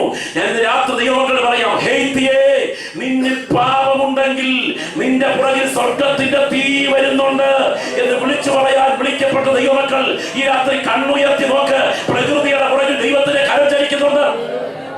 ഇതാ പ്രകൃതിയുടെ പുറകിൽ ദൈവത്തിന്റെ കരം ചലിക്കുന്നു. അങ്ങനെയാണെങ്കിൽ ആ തലമുറയുടെ പാപത്തിന്റെ മേൽ, നോഹയുടെ തലമുറയുടെ പാപത്തിന്മേൽ ദൈവത്തിന്റെ കരം ചലിക്കുകയാണ്. ആ തലമുറയുടെ പാപത്തിന്റെ സംസ്കാരം ചരിത്രത്തിൽ തിരിച്ചു വരുന്ന ഒരു കാലം ഉണ്ടാകും. അതാണ് നോഹയുടെ കാലം. ഞാൻ പലപ്പോഴും ഓർക്കാറുണ്ട്, എന്താ നോഹയുടെ കാലം? മാർട്ടിൻ ലൂഥറിന്റെ കാലം എന്ന് പറഞ്ഞാൽ എന്താണ് അതിന്റെ അർത്ഥം? സ്വാമി വിവേകാനന്ദന്റെ കാലം എന്ന് പറഞ്ഞാൽ എന്താണ് അതിന്റെ അർത്ഥം? എബ്രഹാം ലിങ്കന്റെ കാലം എന്ന് പറഞ്ഞാൽ എന്താണ് അതിന്റെ അർത്ഥം? കെന്നഡിയുടെ കാലം എന്ന് പറഞ്ഞാൽ എന്താണ് അതിന്റെ അർത്ഥം? കെന്നഡിയോ എബ്രഹാം ലിങ്കനോ മാർട്ടിൻ ലൂഥറോ ഒന്നുമല്ല വിഷയം. അവർ ജീവിച്ച കാലത്തിന്റെ സംസ്കാരമാണ് വിഷയം. അങ്ങനെയാണെങ്കിൽ നോഹയുടെ കാലം എന്ന് പറഞ്ഞാൽ അദ്ദേഹം ജീവിച്ച കാലത്തിന്റെ സംസ്കാരത്തിലേക്ക് ചരിത്രം അടുക്കും. ഇത് കാണുമ്പോൾ ദൈവമക്കൾ കണ്ണുയർത്തി നോക്കണം. കർത്താവിന്റെ വരവ് അടുക്കൽ വാതിൽക്കൽ തന്നെ ആയിരിക്കുന്നു. നമുക്കിന്ന് രാത്രി വളരെ ശാന്തമായി അടുത്ത 10-15 മിനിറ്റോടുകൂടി ഉപസംഹരിക്കാൻ നിർബന്ധിതനാകുകയാണ്. നാം രാത്രി തുടരുകയാണ്. നിങ്ങൾ ശാന്തമായി വേദഭാഗത്തിലേക്ക് വരിക. നോഹയുടെ കാലത്തേക്ക് നമുക്കൊന്ന് എത്തി നോക്കണം. നമുക്കറിയാം, നോഹയുടെ അപ്പൻ എന്ന് പറയുന്നത് ലാമേക്കാണ്. ലാമേക്കിന്റെ അപ്പൻ എന്ന് പറയുന്നത് മെതുശലേഹാണ്. മെതുശലേഹിന്റെ അപ്പൻ എന്ന് പറയുന്നത് ഹാനോക്കാണ്. ഉടലോടെ എടുക്കപ്പെട്ട ഹാനോക്കാണ്. ഈ ഹാനോക്ക് എത്ര തലമുറയിൽപ്പെട്ട ആളാണെന്ന് യൂദ 15-ലുണ്ട്. എല്ലാവർക്കും അറിയാവുന്ന വാക്യമാണ്. ഇതാ കർത്താവ് എല്ലാവരെയും വിധിപ്പാനും അവർ അഭക്തിയോടെ ചെയ്ത ഭക്തിവിരുദ്ധമായ സകല പ്രവർത്തികളുടെ നിമിത്തം, ഭക്തികെട്ട പാപികൾ തന്റെ നേരെ പറഞ്ഞ നിഷ്ഠൂരങ്ങളുടെ നിമിത്തം, ഭക്തികെട്ടവരൊക്കെയും ബോധം വരുത്താൻ 1000 വിശുദ്ധന്മാരോടുകൂടെ വന്നിരിക്കുന്നുവെന്ന് ആദാം മുതൽ 7-ാമനായ ഹാനോക്ക് പ്രവചിച്ചു പറഞ്ഞു. അങ്ങനെയാണെങ്കിൽ ഹാനോക്ക് ആദാം മുതൽ 7-ാം ജനറേഷനാണ്. ആദമിന്റെ 7-ാമത്തെ തലമുറയുടെ ജന്മം കൊടുക്കുന്ന ഹാനോക്ക് ഉടലോടെ എടുക്കപ്പെട്ടു. ആ ഹാനോക്കിന്റെ മകൻ ചരിത്രത്തിൽ ഏറ്റവും കൂടുതൽ വർഷം ജീവിച്ചിരുന്ന മെതുശലേഹ് 969 വർഷം. അദ്ദേഹത്തിന്റെ മകൻ ലാമേക്ക് 777 വർഷം. അദ്ദേഹത്തിന്റെ മകൻ നോഹ, നോഹയുടെ കാലത്ത് പ്രളയം. അങ്ങനെയാണെങ്കിൽ നോഹയുടെ കാലത്തെ സംസ്കാരം എന്തെന്നറിയാൻ ഈ 7-ാം ജനറേഷന്റെ സംസ്കാരം നോക്കിയാൽ മതി. ഇവിടെ നിങ്ങൾ മുൻപോട്ട് വരിക. നമുക്ക് ഉൽപ്പത്തി പുസ്തകത്തിലേക്ക് ഒന്ന് പോകാം. വേഗം വരണം. ഉൽപ്പത്തി പുസ്തകം 4-ാമത്തെ. ഞാൻ പണ്ട് ഈ ഭാഗം വായിച്ചപ്പോ എനിക്ക് തോന്നി ഇതിനെക്കാട്ടി നല്ലത് വല്ല ടെലഫോൺ ഡയറക്ടറിയും വായിക്കുന്നതാണ്. കാരണം ജനിപ്പിച്ചു എന്ന് പറഞ്ഞ് ഇങ്ങനെ കിടക്കുന്നത് കണ്ടപ്പോൾ ഇതിനെക്കാട്ടി നല്ലത് വല്ല ടെലഫോൺ ഡയറക്ടറിയും വായിക്കുന്നതാണെന്ന് തോന്നിപ്പോയി. പിന്നാണ് മനസ്സിലായത്, ആകാശവും ഭൂമിയും മാറിയാലും സകലത നിവർത്തിയാകുന്നത് വരെ ഇതിൽ നിന്ന് ഒരു വള്ളിയെങ്കിലും പുള്ളിയെങ്കിലും മാറില്ല. അങ്ങനെയാണെങ്കിൽ നമുക്കിന്ന് രാത്രി അല്പ മിനിറ്റുകൾ ശാന്തമായി ഈ ഉൽപ്പത്തി പുസ്തകത്തിന്റെ ആ ജീനിയോളജിയിലേക്ക് നിങ്ങളുടെ ശ്രദ്ധയെ ഞാൻ ക്ഷണിക്കുകയാണ്. നമുക്കറിയാം, ആദ്യത്തെ മാതാപിതാക്കൾ ആരൊക്കെയാ? അപ്പനും അമ്മയും ആദമും ഹവ്വയും. ആദമിനും ഹവ്വയ്ക്കും 2 മക്കൾ ആരൊക്കെയാ? കായീനും ഹാബീലും. ഒരുത്തരെ കൊന്നു. ആരെ കൊന്നു? കായീൻ ഹാബേലിനെ കൊന്നു. സ്വന്തം സഹോദരന്റെ ചോരക്കറ കയ്യിൽ പിടിച്ച പരമദ്രോഹിയായ സാക്ഷാൽ ചെകുത്താന്റെ സന്തതിയാണ് ഈ കായീൻ. ഈ കായീന്റെ വംശപാരമ്പര്യത്തെ കുറിച്ച് പറഞ്ഞിരിക്കുന്ന രംഗം നമ്മളൊന്ന് എണ്ണണം. പെട്ടെന്ന് വരിക. ഉൽപ്പത്തി പുസ്തകം 5-ാമത്തെ നിങ്ങൾ വന്നിട്ട് 4-ാം അധ്യായത്തിന്റെ 16-ാമത്തെ വാക്യം മുതൽ വേഗം ഒന്ന് വായിച്ചാൽ. ഉൽപ്പത്തി പുസ്തകം 4:16 വേഗം. അങ്ങനെ കായീൻ യഹോവയുടെ സന്നിധിയിൽ നിന്ന് പുറപ്പെട്ടു. നിങ്ങൾ ശ്രദ്ധിക്കണം, ആദം 1-ാമത്തെ പിതാവാണ്. അദ്ദേഹത്തിന്റെ മകൻ കായീൻ യഹോവയുടെ സന്നിധിയിൽ നിന്ന് പുറപ്പെട്ട ഏതിന് കിഴക്ക് നോദ് ദേശത്ത് പാർത്തു. കയീൻ തന്റെ ഭാര്യയെ പരിഗ്രഹിച്ചു. വേഗം വായിച്ചു. അവൻ ഗർഭം ധരിച്ച് ഹാനോക്കിനെ പ്രസവിച്ചു. അവനൊരു പട്ടണം പണിതു. കണ്ടോ, ചോരക്കറ കയ്യിൽ പിടിച്ച സാക്ഷാൽ ചെകുത്താന്റെ സന്തതി. അണ്ടനും അടകോടനും മുക്കണ്ണനും പുച്ചുറിയനും തെണ്ടിയൊന്നും ആയില്ല കേട്ടോ. അവൻ ആദ്യം പറഞ്ഞത് വീടല്ല, പട്ടണമാ. ഇനിയും അതിന് കൊടുത്ത പേര് യഹോവ നിസി എന്ന് എബനെസറൊന്നുമല്ല, സ്വന്തം മോന്റെ പേരാ കൊടുത്തത്. സമൃദ്ധിയുടെ പുറകിൽ ദൈവകരമാണെങ്കിൽ ആദ്യത്തെ അനുഗ്രഹീതൻ ഈ ശപിക്കപ്പെട്ടവരുടെ സന്തതിയാ. സ്തോത്രം കുറവാന്ന് എനിക്കറിയാം. ദൈവത്തിന് സ്തോത്രം. പ്രത്യേകം ശ്രദ്ധിക്കണേ, കഷ്ടത അനുഭവിക്കുന്ന ഒരു ദൈവവേദന ഇവിടെ ഉണ്ടെന്ന് ഞാൻ പറയുന്നു. മഹാദൈവത്തിന്റെ കരം നിന്റെ കഷ്ടതയുടെ പുറകിൽ ചലിക്കുന്നുണ്ട്. ആർക്കുമില്ലാത്ത ശോധന നിനക്കുണ്ടെങ്കിൽ, ആരും പ്രാപിച്ചിട്ടില്ലാത്ത ദൈവം നിനക്ക് വേണ്ടി ഒരുക്കിയിട്ടുണ്ടെന്ന് തിരിച്ചറിയുന്ന ദൈവമക്കൾ കണ്ണുയർത്തി നോക്ക്. ഇതാ കായീന്റെ തലമുറയിലേക്ക് വരുന്നു. വേഗം വായിച്ചാട്ടെ. കായീന് വായിച്ചാട്ടെ. ഹാനോക്ക് ജനിച്ചു. ഹാനോക്ക് എന്ന തന്റെ മകന്റെ പേരിട്ടു. ഹാനോക്കിന് ഈരാദ് ജനിച്ചു. ഈരാദ് മെഹൂയേലിനെ ജനിപ്പിച്ചു. മെഹൂയേൽ മെഥൂശയേലിനെ ജനിപ്പിച്ചു. മെഥൂശയേൽ ലാമെക്കിനെ ജനിപ്പിച്ചു. അങ്ങനെയാണെങ്കിൽ 7ാം തലമുറയിൽ രംഗമെത്തി. നിങ്ങൾ മനസ്സിലാക്കിയോ? 1ാമത്തെ പിതാവ് ആദം, 2 കായി, 3 ഹാനോക്ക്, 4 ഈരാദ്, 5 മെഹൂയേൽ, 6 മെഥൂയേൽ, 7 ലാമെക്ക്. ഇനിയും നിങ്ങൾ മറുവശത്തേക്ക് നോക്ക്. 5ാം അധ്യായം അതിന്റെ ആദ്യത്തെ ഭാഗം ശ്രദ്ധിച്ചാൽ 1ാമത്തെ പിതാവ് ആദം, 2ാമത്തെ മകൻ സമയച്ചു കൂടി ഞാൻ ഉദ്ധരിക്കാം ശേത്ത്, 3ാമത്തെ മകൻ ഏനോഷ്, 4ാമത്തെ മകൻ കേനാൻ, 5ാമത്തെ മകൻ മഹലേൽ, 6ാമത്തെ മകൻ യാരദ്, 7ാമത്തെ മകൻ ഉടനോടെ എടുക്കപ്പെട്ട ഹാനോക്ക്. അങ്ങനെയാണെങ്കിൽ ഇങ്ങനെ ഞാൻ ചുരുക്കി പറയാം. ആദം മുതൽ കായീൻ വഴി 7ാമൻ ഒരു ലാമേക്ക്, ആദം മുതൽ ശേത്ത് വഴി 7ാമൻ ഒരു ഹാനോക്ക്. ഒരിക്കൽ കൂടെ, ആദം മുതൽ കായീൻ വഴി 7ാമൻ ഒരു ലാമേക്ക്, ആദം മുതൽ ശേത്ത് വഴി 7ാമൻ ഒരു ഹാനോക്ക്. അങ്ങനെയാണെങ്കിൽ 2 പേർ, 2 തലമുറകൾ ഒരേ ജീനിയോളജിയുടെ കാലഘട്ടത്തിൽ ഒരു മതിൽക്കെട്ടിന് അപ്പുറം ഇപ്പുറം പാർക്കുകയാണ്. ഇതിൽ ഹാനോക്കിനെ കുറിച്ച് എഴുതിയിരിക്കുന്നത് അവർ അഭക്തിയോടെ ചെയ്ത ഭക്തിവിരുദ്ധമായ സകല പ്രവർത്തികൾ നിമിത്തം, ഭക്തികെട്ട പാപികൾ തന്നെ നേരെ പറഞ്ഞ നിഷ്ഠൂരങ്ങൾ നിമിത്തം എന്നാണ്. അങ്ങനെയാണെങ്കിൽ ഇദ്ദേഹത്തെ പരിഹസിച്ച ഒരു സമൂഹമായിരുന്നു ആ കാലഘട്ടത്തിലെ സമൂഹം. അല്ലോ, പുള്ളിമാറ്റി വിളയെടുത്ത് പള്ളയെ വീർപ്പിച്ച് സ്തോത്രം സ്തോത്രം പറഞ്ഞ് നടക്കുക, വെളിപ്പാട് ദർശനമെന്ന് പറഞ്ഞെടുത്ത് നടക്കുക എന്ന് പറഞ്ഞ് പരിഹസിക്കുന്നവരുടെ കാലഘട്ടമായിരുന്നു ഇത്. പരിഹസിച്ചത് ആരാണെന്ന് നോക്കാൻ അന്നത്തെ സംസ്കാരത്തിലേക്ക് കണ്ണുയർത്തണം. അതാണ് നമുക്കിവിടെ കാണുവാനായിട്ട് കഴിയുന്ന ദൈവത്തിന്റെ സ്തോത്രം സംസ്കാരം. ലാമേക്കിന്റെ തലമുറകളുടെ പശ്ചാത്തലം പെട്ടെന്ന് വായിച്ചാട്ടെ. ദൈവത്തിന്റെ സ്തോത്രം. ലാമേക്ക് 19 വാക്യം. ലാമേക്ക് 2 ഭാര്യമാരെ എടുത്തു. ലാമേക്ക് 2 ഭാര്യമാരെ എടുത്തു. ഒരു ഭാര്യയെ പോരാ, ഒന്നിനെ തന്നെ കൊണ്ട് നടക്കാൻ വലിയ ബുദ്ധിമുട്ടാണെന്നാ പലരും പറയുന്നത്. അതിനിടയ്ക്ക് 2 എണ്ണത്തെ എങ്ങനെ അഡ്ജസ്റ്റ് ചെയ്യുന്നൊരു പിടിയില്ല. ഏതാനും വേണ്ടി ചരിത്രത്തിൽ ആദ്യമായി ബഹുഭാര്യത്വം ആരംഭിക്കുകയാണ്. സ്തോത്രം. കുടുംബജീവിതത്തിന്റെ അടിത്തറ തകർന്നു. ഇനിയും ഈ ഭാര്യമാരെ എടുക്കാനുള്ള പശ്ചാത്തലം ദൈവഹിതമാണോ എന്നറിയണമെങ്കിൽ ആ പേരുകളെ ഒന്ന് വിവരിച്ച് പഠിച്ചാൽ മതി. കാരണം ഉൽപ്പത്തി പുസ്തകത്തിലെ പേരുകൾക്കെല്ലാം കാലോചിതമായി പേരിന്റെ നേരിട്ടുള്ള അർത്ഥമുണ്ട്. ആദാം ചുവന്നവൻ. അപ്പോൾ തന്നെ സൃഷ്ടി വൈഭവത്തിന്റെ ചുവപ്പ് ആദമിൽ തെളിഞ്ഞത് കൃത്യമായി വെളിപ്പെടുകയാണ്. ആദാം ചുവന്നവൻ, കായീൻ കുന്തം എന്നൊക്കെയാണ്. അങ്ങനെയാണെങ്കിൽ ഇവിടെ ലാമേക്ക് 2 ഭാര്യമാരെ എടുത്തു. അതിൽ 2 പേരുടെ പേര് മനസ്സിലാക്കുമ്പോൾ മനസ്സിലാകും ഇവരുടെ സ്വഭാവം എന്താണ്. വായിച്ചട്ടെ. അവളുടെ പേര് കേട്ടോ, ആദാ, അഡോൺ, അലങ്കൃത. അവൾ ബ്യൂട്ടി പാർലർ വഴിയാ വരവ്. ഒരുത്തിക്കാത എന്നും അടുത്ത വാക്യം. മറ്റവർക്ക് സില്ല എന്നും പേർ. ട്വിങ്ക്ലിംഗ്, തിളങ്ങുന്ന, നിഴൽ വീഴ്ത്തുന്ന, സ്വാധീന ശക്തിയുള്ള എന്നാണ് സില്ല എന്ന വാക്കിന്റെ അർത്ഥം. ആദ അലങ്കൃതയെ കുറച്ചു നാൾ കൂട്ടിക്കൊണ്ട് നടന്നു. പുള്ളിക്ക് പോരാ. അങ്ങനെ വരുമ്പോ തിളങ്ങുന്നവൾ വരുന്നു. അവളെയും കൂടെ കൂട്ടി അഡ്ജസ്റ്റ് ചെയ്ത് 2നെയും കൂടെ എങ്ങനെ ഉറപ്പിച്ചതറിയില്ല. ഏതായാലും വേണ്ടില്ല, 2 പേരെയും കൂടെ പുള്ളി അഡ്ജസ്റ്റ് ചെയ്തു. അങ്ങനെയാണെങ്കിൽ അന്നത്തെ കല്യാണത്തിന്റെ അടിത്തറ ഏതാണെന്ന് അറിയാമോ? അല്ലെ, കുടുംബജീവിതത്തിന്റെ അടിത്തറ ഏതായിരുന്നു?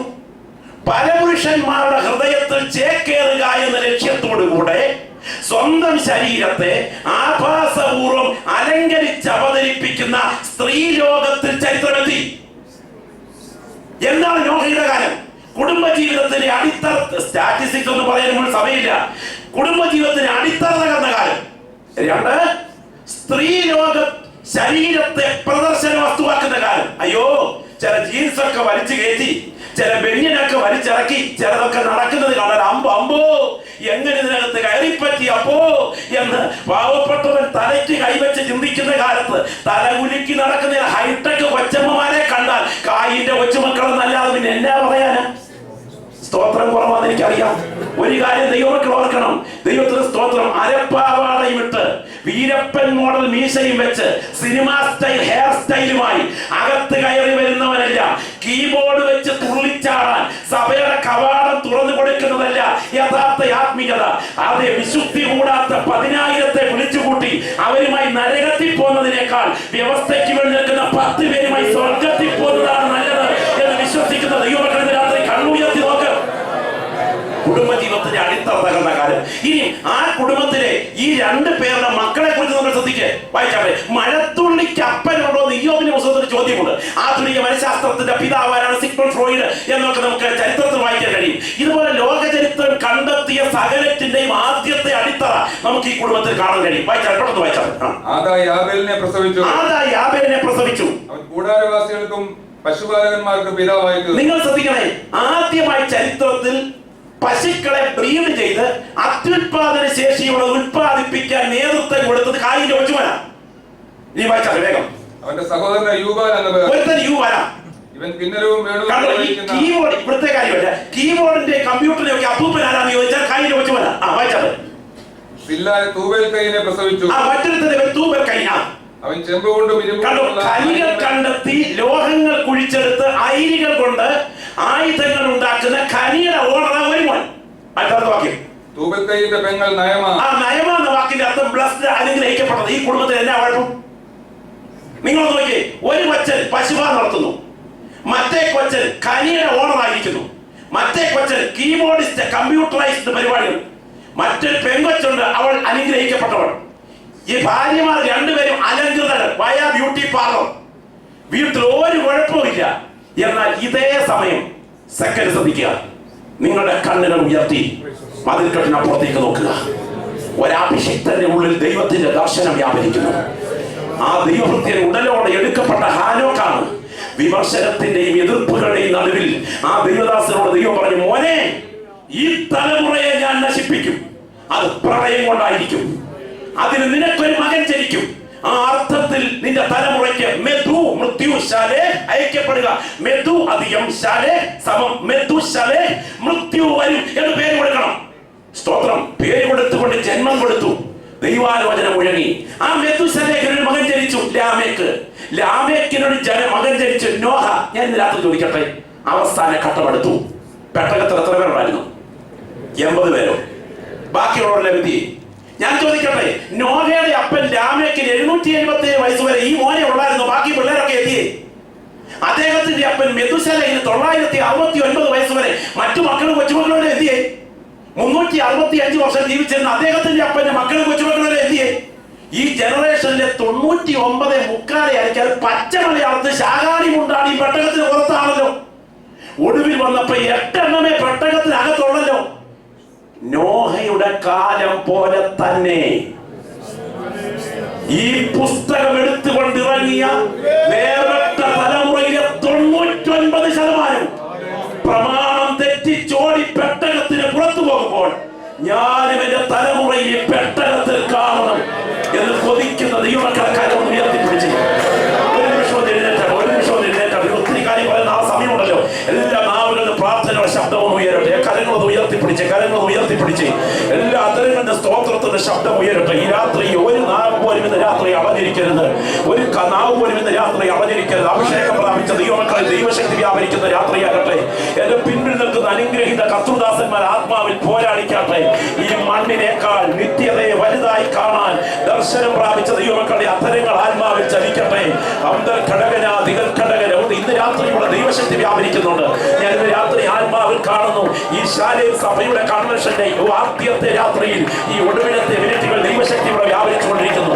മന്ത്രപ്രയോഗങ്ങൾക്കും ക്ഷുദ്രവാദത്തിനും ആഭിചാരത്തിനും ഏലത്തിനും തകടിനും പ്രശസ്തിയാർജിച്ച എഫേസോസ് പട്ടണത്തെ അടക്കി വാഴുന്ന അർത്തമീസ് മഹാദേവിയുടെ ശക്തിയെ ബന്ധിച്ചുകൊണ്ട് 50,000 വെള്ളിക്കാശ് വിലയുള്ള മന്ത്രവാദ ഗ്രന്ഥങ്ങൾ കൂട്ടിയിട്ട് തീ കൊടുക്കത്തക്ക വിധം പൗലോസിന്റെ തുറന്നോസിന്റെ പാഠശാലയിലെ വചനപ്രവാഹത്തിന് മുൻപിൽ വ്യാപരിച്ച ദൈവശക്തിയുടെ വ്യാപാരം ഇന്ന് രാത്രി ഈ കോമ്പൗണ്ടിൽ വിശ്വസിക്കുന്ന ദൈവമക്കളുടെ മധ്യകൂടാരത്തിന്മേൽ ബലത്തോടെ ചലിക്കുമ്പോൾ യേശുവിന്റെ നാമത്തിൽ ഇരുട്ടിന്റെ ശക്തികൾ ഒരിക്കുന്ന ആധിപത്യങ്ങളെ തകർത്ത് നിത്യതയ്ക്കായി ഒരുപറ്റം ആളുകളുടെ കണ്ണുയരുന്ന രാത്രിയാകട്ടെ. ഇന്ന് രാത്രി വിശ്വസിക്കുന്ന ദൈവമേ, നിനക്ക് വേണ്ടി ഒരു ശക്തി വ്യാപരിച്ചുകൊണ്ടിരിക്കുന്നു. അത് ചെങ്കടൽ മുറിച്ച ശക്തിയല്ല, അത് യോർദാൻ വിഭജിച്ച ശക്തിയല്ല, അത് എരിഹോവിനെ തകർത്ത ശക്തിയല്ല, അത് ഹായിയെ ഉടച്ച ശക്തിയല്ല. ഒരിക്കലും ഉയർപ്പ് നടക്കരുതെന്ന് വെച്ച് ഉരുട്ടി മുദ്ര വെച്ച കല്ലുകളോടെ റോമൻ പടയാളികൾ കാവൽ നിൽക്കുന്ന കല്ലറയ്ക്കകത്തേക്ക് ഞായറാഴ്ച രാവിലെ സമയം 3-ാം സ്വർഗത്തിന്റെ അതിർത്തിയിൽ ഇറങ്ങി വന്ന് തന്റെ പുത്രന്റെ മുറിവേറ്റ ശരീരത്തെ കാലൂന്നി എഴുന്നേൽപ്പിച്ച് മഹാദൈവത്തിന്റെ സിംഹാസനത്തിലേക്ക് ഉയർത്തിക്കൊണ്ടുപോയ പുനരുദ്ധാനത്തിന്റെ വ്യാപാര ശക്തി ഇന്ന് രാത്രി വിശ്വസിക്കാൻ ഒരാൾ ഇവിടെ ഉണ്ടെങ്കിൽ നിന്റെ വിഷയത്തിന് വിടുതലായി ഇവിടെ ചലിച്ചുകൊണ്ടിരിക്കുന്ന രാത്രിയാണ്. രാത്രി കൃപ ലഭിച്ച ദൈവമക്കൾ ഇങ്ങനെ പ്രാർത്ഥിക്കുകയെ, ഈ മണ്ണിനേക്കാൾ നിത്യതയെ വലുതായി കാണുവാൻ എനിക്ക്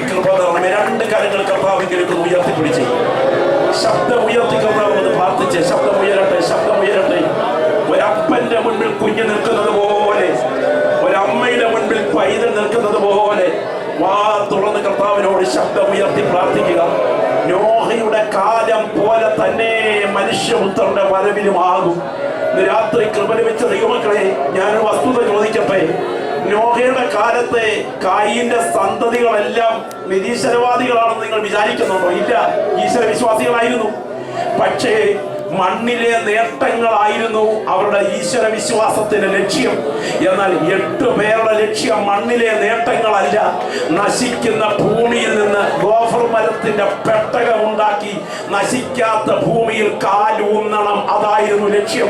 ഇന്ന് രാത്രി പറയട്ടെ, വിടുതലും രോഗശാന്തിയും അത്ഭുതങ്ങളും കച്ചവടം ചെയ്യുന്ന ഇന്നത്തെ ആധുനിക തലമുറ നിത്യതയെ മറക്കുമ്പോൾ, ഇന്ന് രാത്രി ഞാൻ കിടക്കുന്ന കിടപ്പറ മരണയറയായി മാറിയാലും എന്റെ കണ്ണ് തുറന്നാൽ എനിക്ക് നിത്യതയിലെത്തണമെന്ന് കൊതിക്കുന്ന ദൈവമക്കൾ ആ കരങ്ങൾ ഉയർത്തിപ്പിടിച്ച് ശബ്ദം ഉയർത്തി പ്രാർത്ഥിച്ചു തുടങ്ങി. ശബ്ദം ഉയരട്ടെ, ഗ്ലോറി, ഹല്ലേലൂയ. ശബ്ദം ഉയരട്ടെ, ശബ്ദം ഉയരട്ടെ, ശബ്ദം ഉയരട്ടെ. ഈ രാത്രി എന്റെ മുന്നിൽ നിന്ന് ആരാധിക്കുന്ന സഹോദരങ്ങളോട് ഞാൻ പറയട്ടെ, പട്ടും ധൂമ്രവർണ്ണവും ധരിച്ച് സുഖിച്ചു മതിച്ചു പുളച്ച് രസിച്ച് ഈ മണ്ണിൽ സുഖലോലുപതയിൽ കഴിഞ്ഞതിന് ശേഷം ഒരു തുള്ളി വെള്ളത്തിനായി പിടയുന്ന നരകമാണ് നിന്നെ കാത്തിരിക്കുന്നതെങ്കിൽ, നിന്നെ പോലെ അരിഷ്ടൻ മറ്റാരുമില്ലെന്നും, ഈ ശരീരത്തിൽ കുഷ്ഠരോഗത്താൽ വ്രണം വന്ന് പൊട്ടിയാലും നായ്ക്കൾ നക്കേണ്ടി വന്നാലും, ഓ ദൈവത്തിന് സ്തോത്രം, ഒരു കഷണം അപ്പത്തിനായി ധനവാന്റെ മുൻപിൽ ഇരക്കേണ്ടി വന്നാലും എന്റെ പേര് ജീവന്റെ പുസ്തകത്തിലുണ്ട്, എന്റെ പേര് ജീവന്റെ പുസ്തകത്തിലുണ്ട് എന്ന് ഉറപ്പ് പ്രാപിച്ച ഒരു ദൈവവേദന ഇവിടെ ഉണ്ടെങ്കിൽ, നിന്നെ പോലെ ധന്യൻ മറ്റാരുമില്ലെന്നും ഉറപ്പ് പ്രാപിച്ച ദൈവമക്കളെ കാലങ്ങളോട് ഉയർത്തിപ്പിടിച്ച് പ്രാർത്ഥിക്കുക.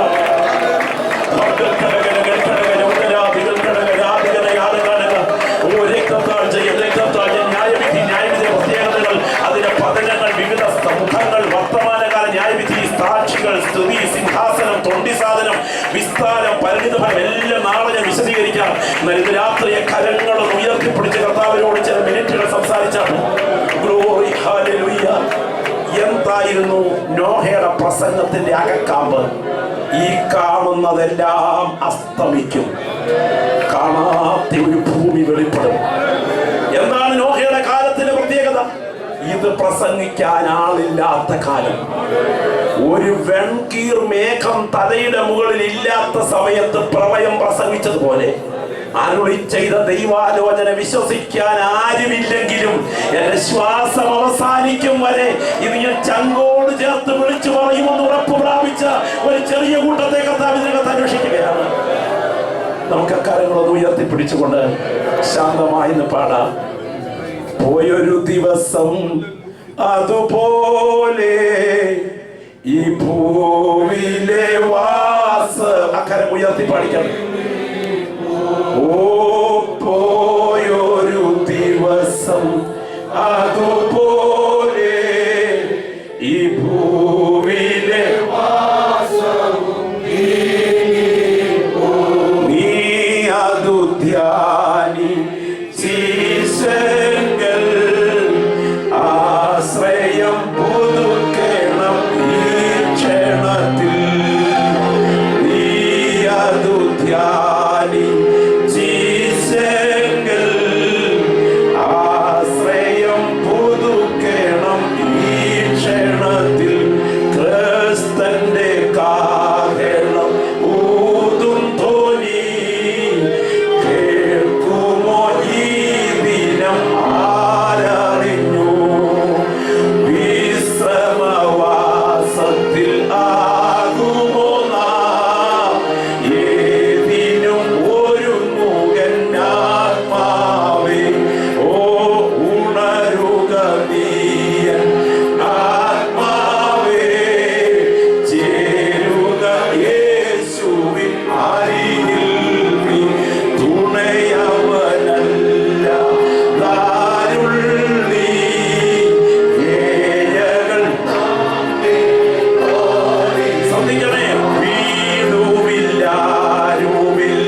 ചേർത്ത് വെച്ച്, ആ കരങ്ങൾ നെഞ്ചോടൊന്ന് ചേർത്ത് വെച്ച് ഇന്ന് രാത്രി 1 മിനിറ്റ് പ്രാർത്ഥനയ്ക്കായിട്ട് ആ 2 കൈകളും നെഞ്ചോടൊന്ന് ചേർത്ത് വെച്ച് നമുക്കൊന്ന് പാടി ആരാധിക്കണം.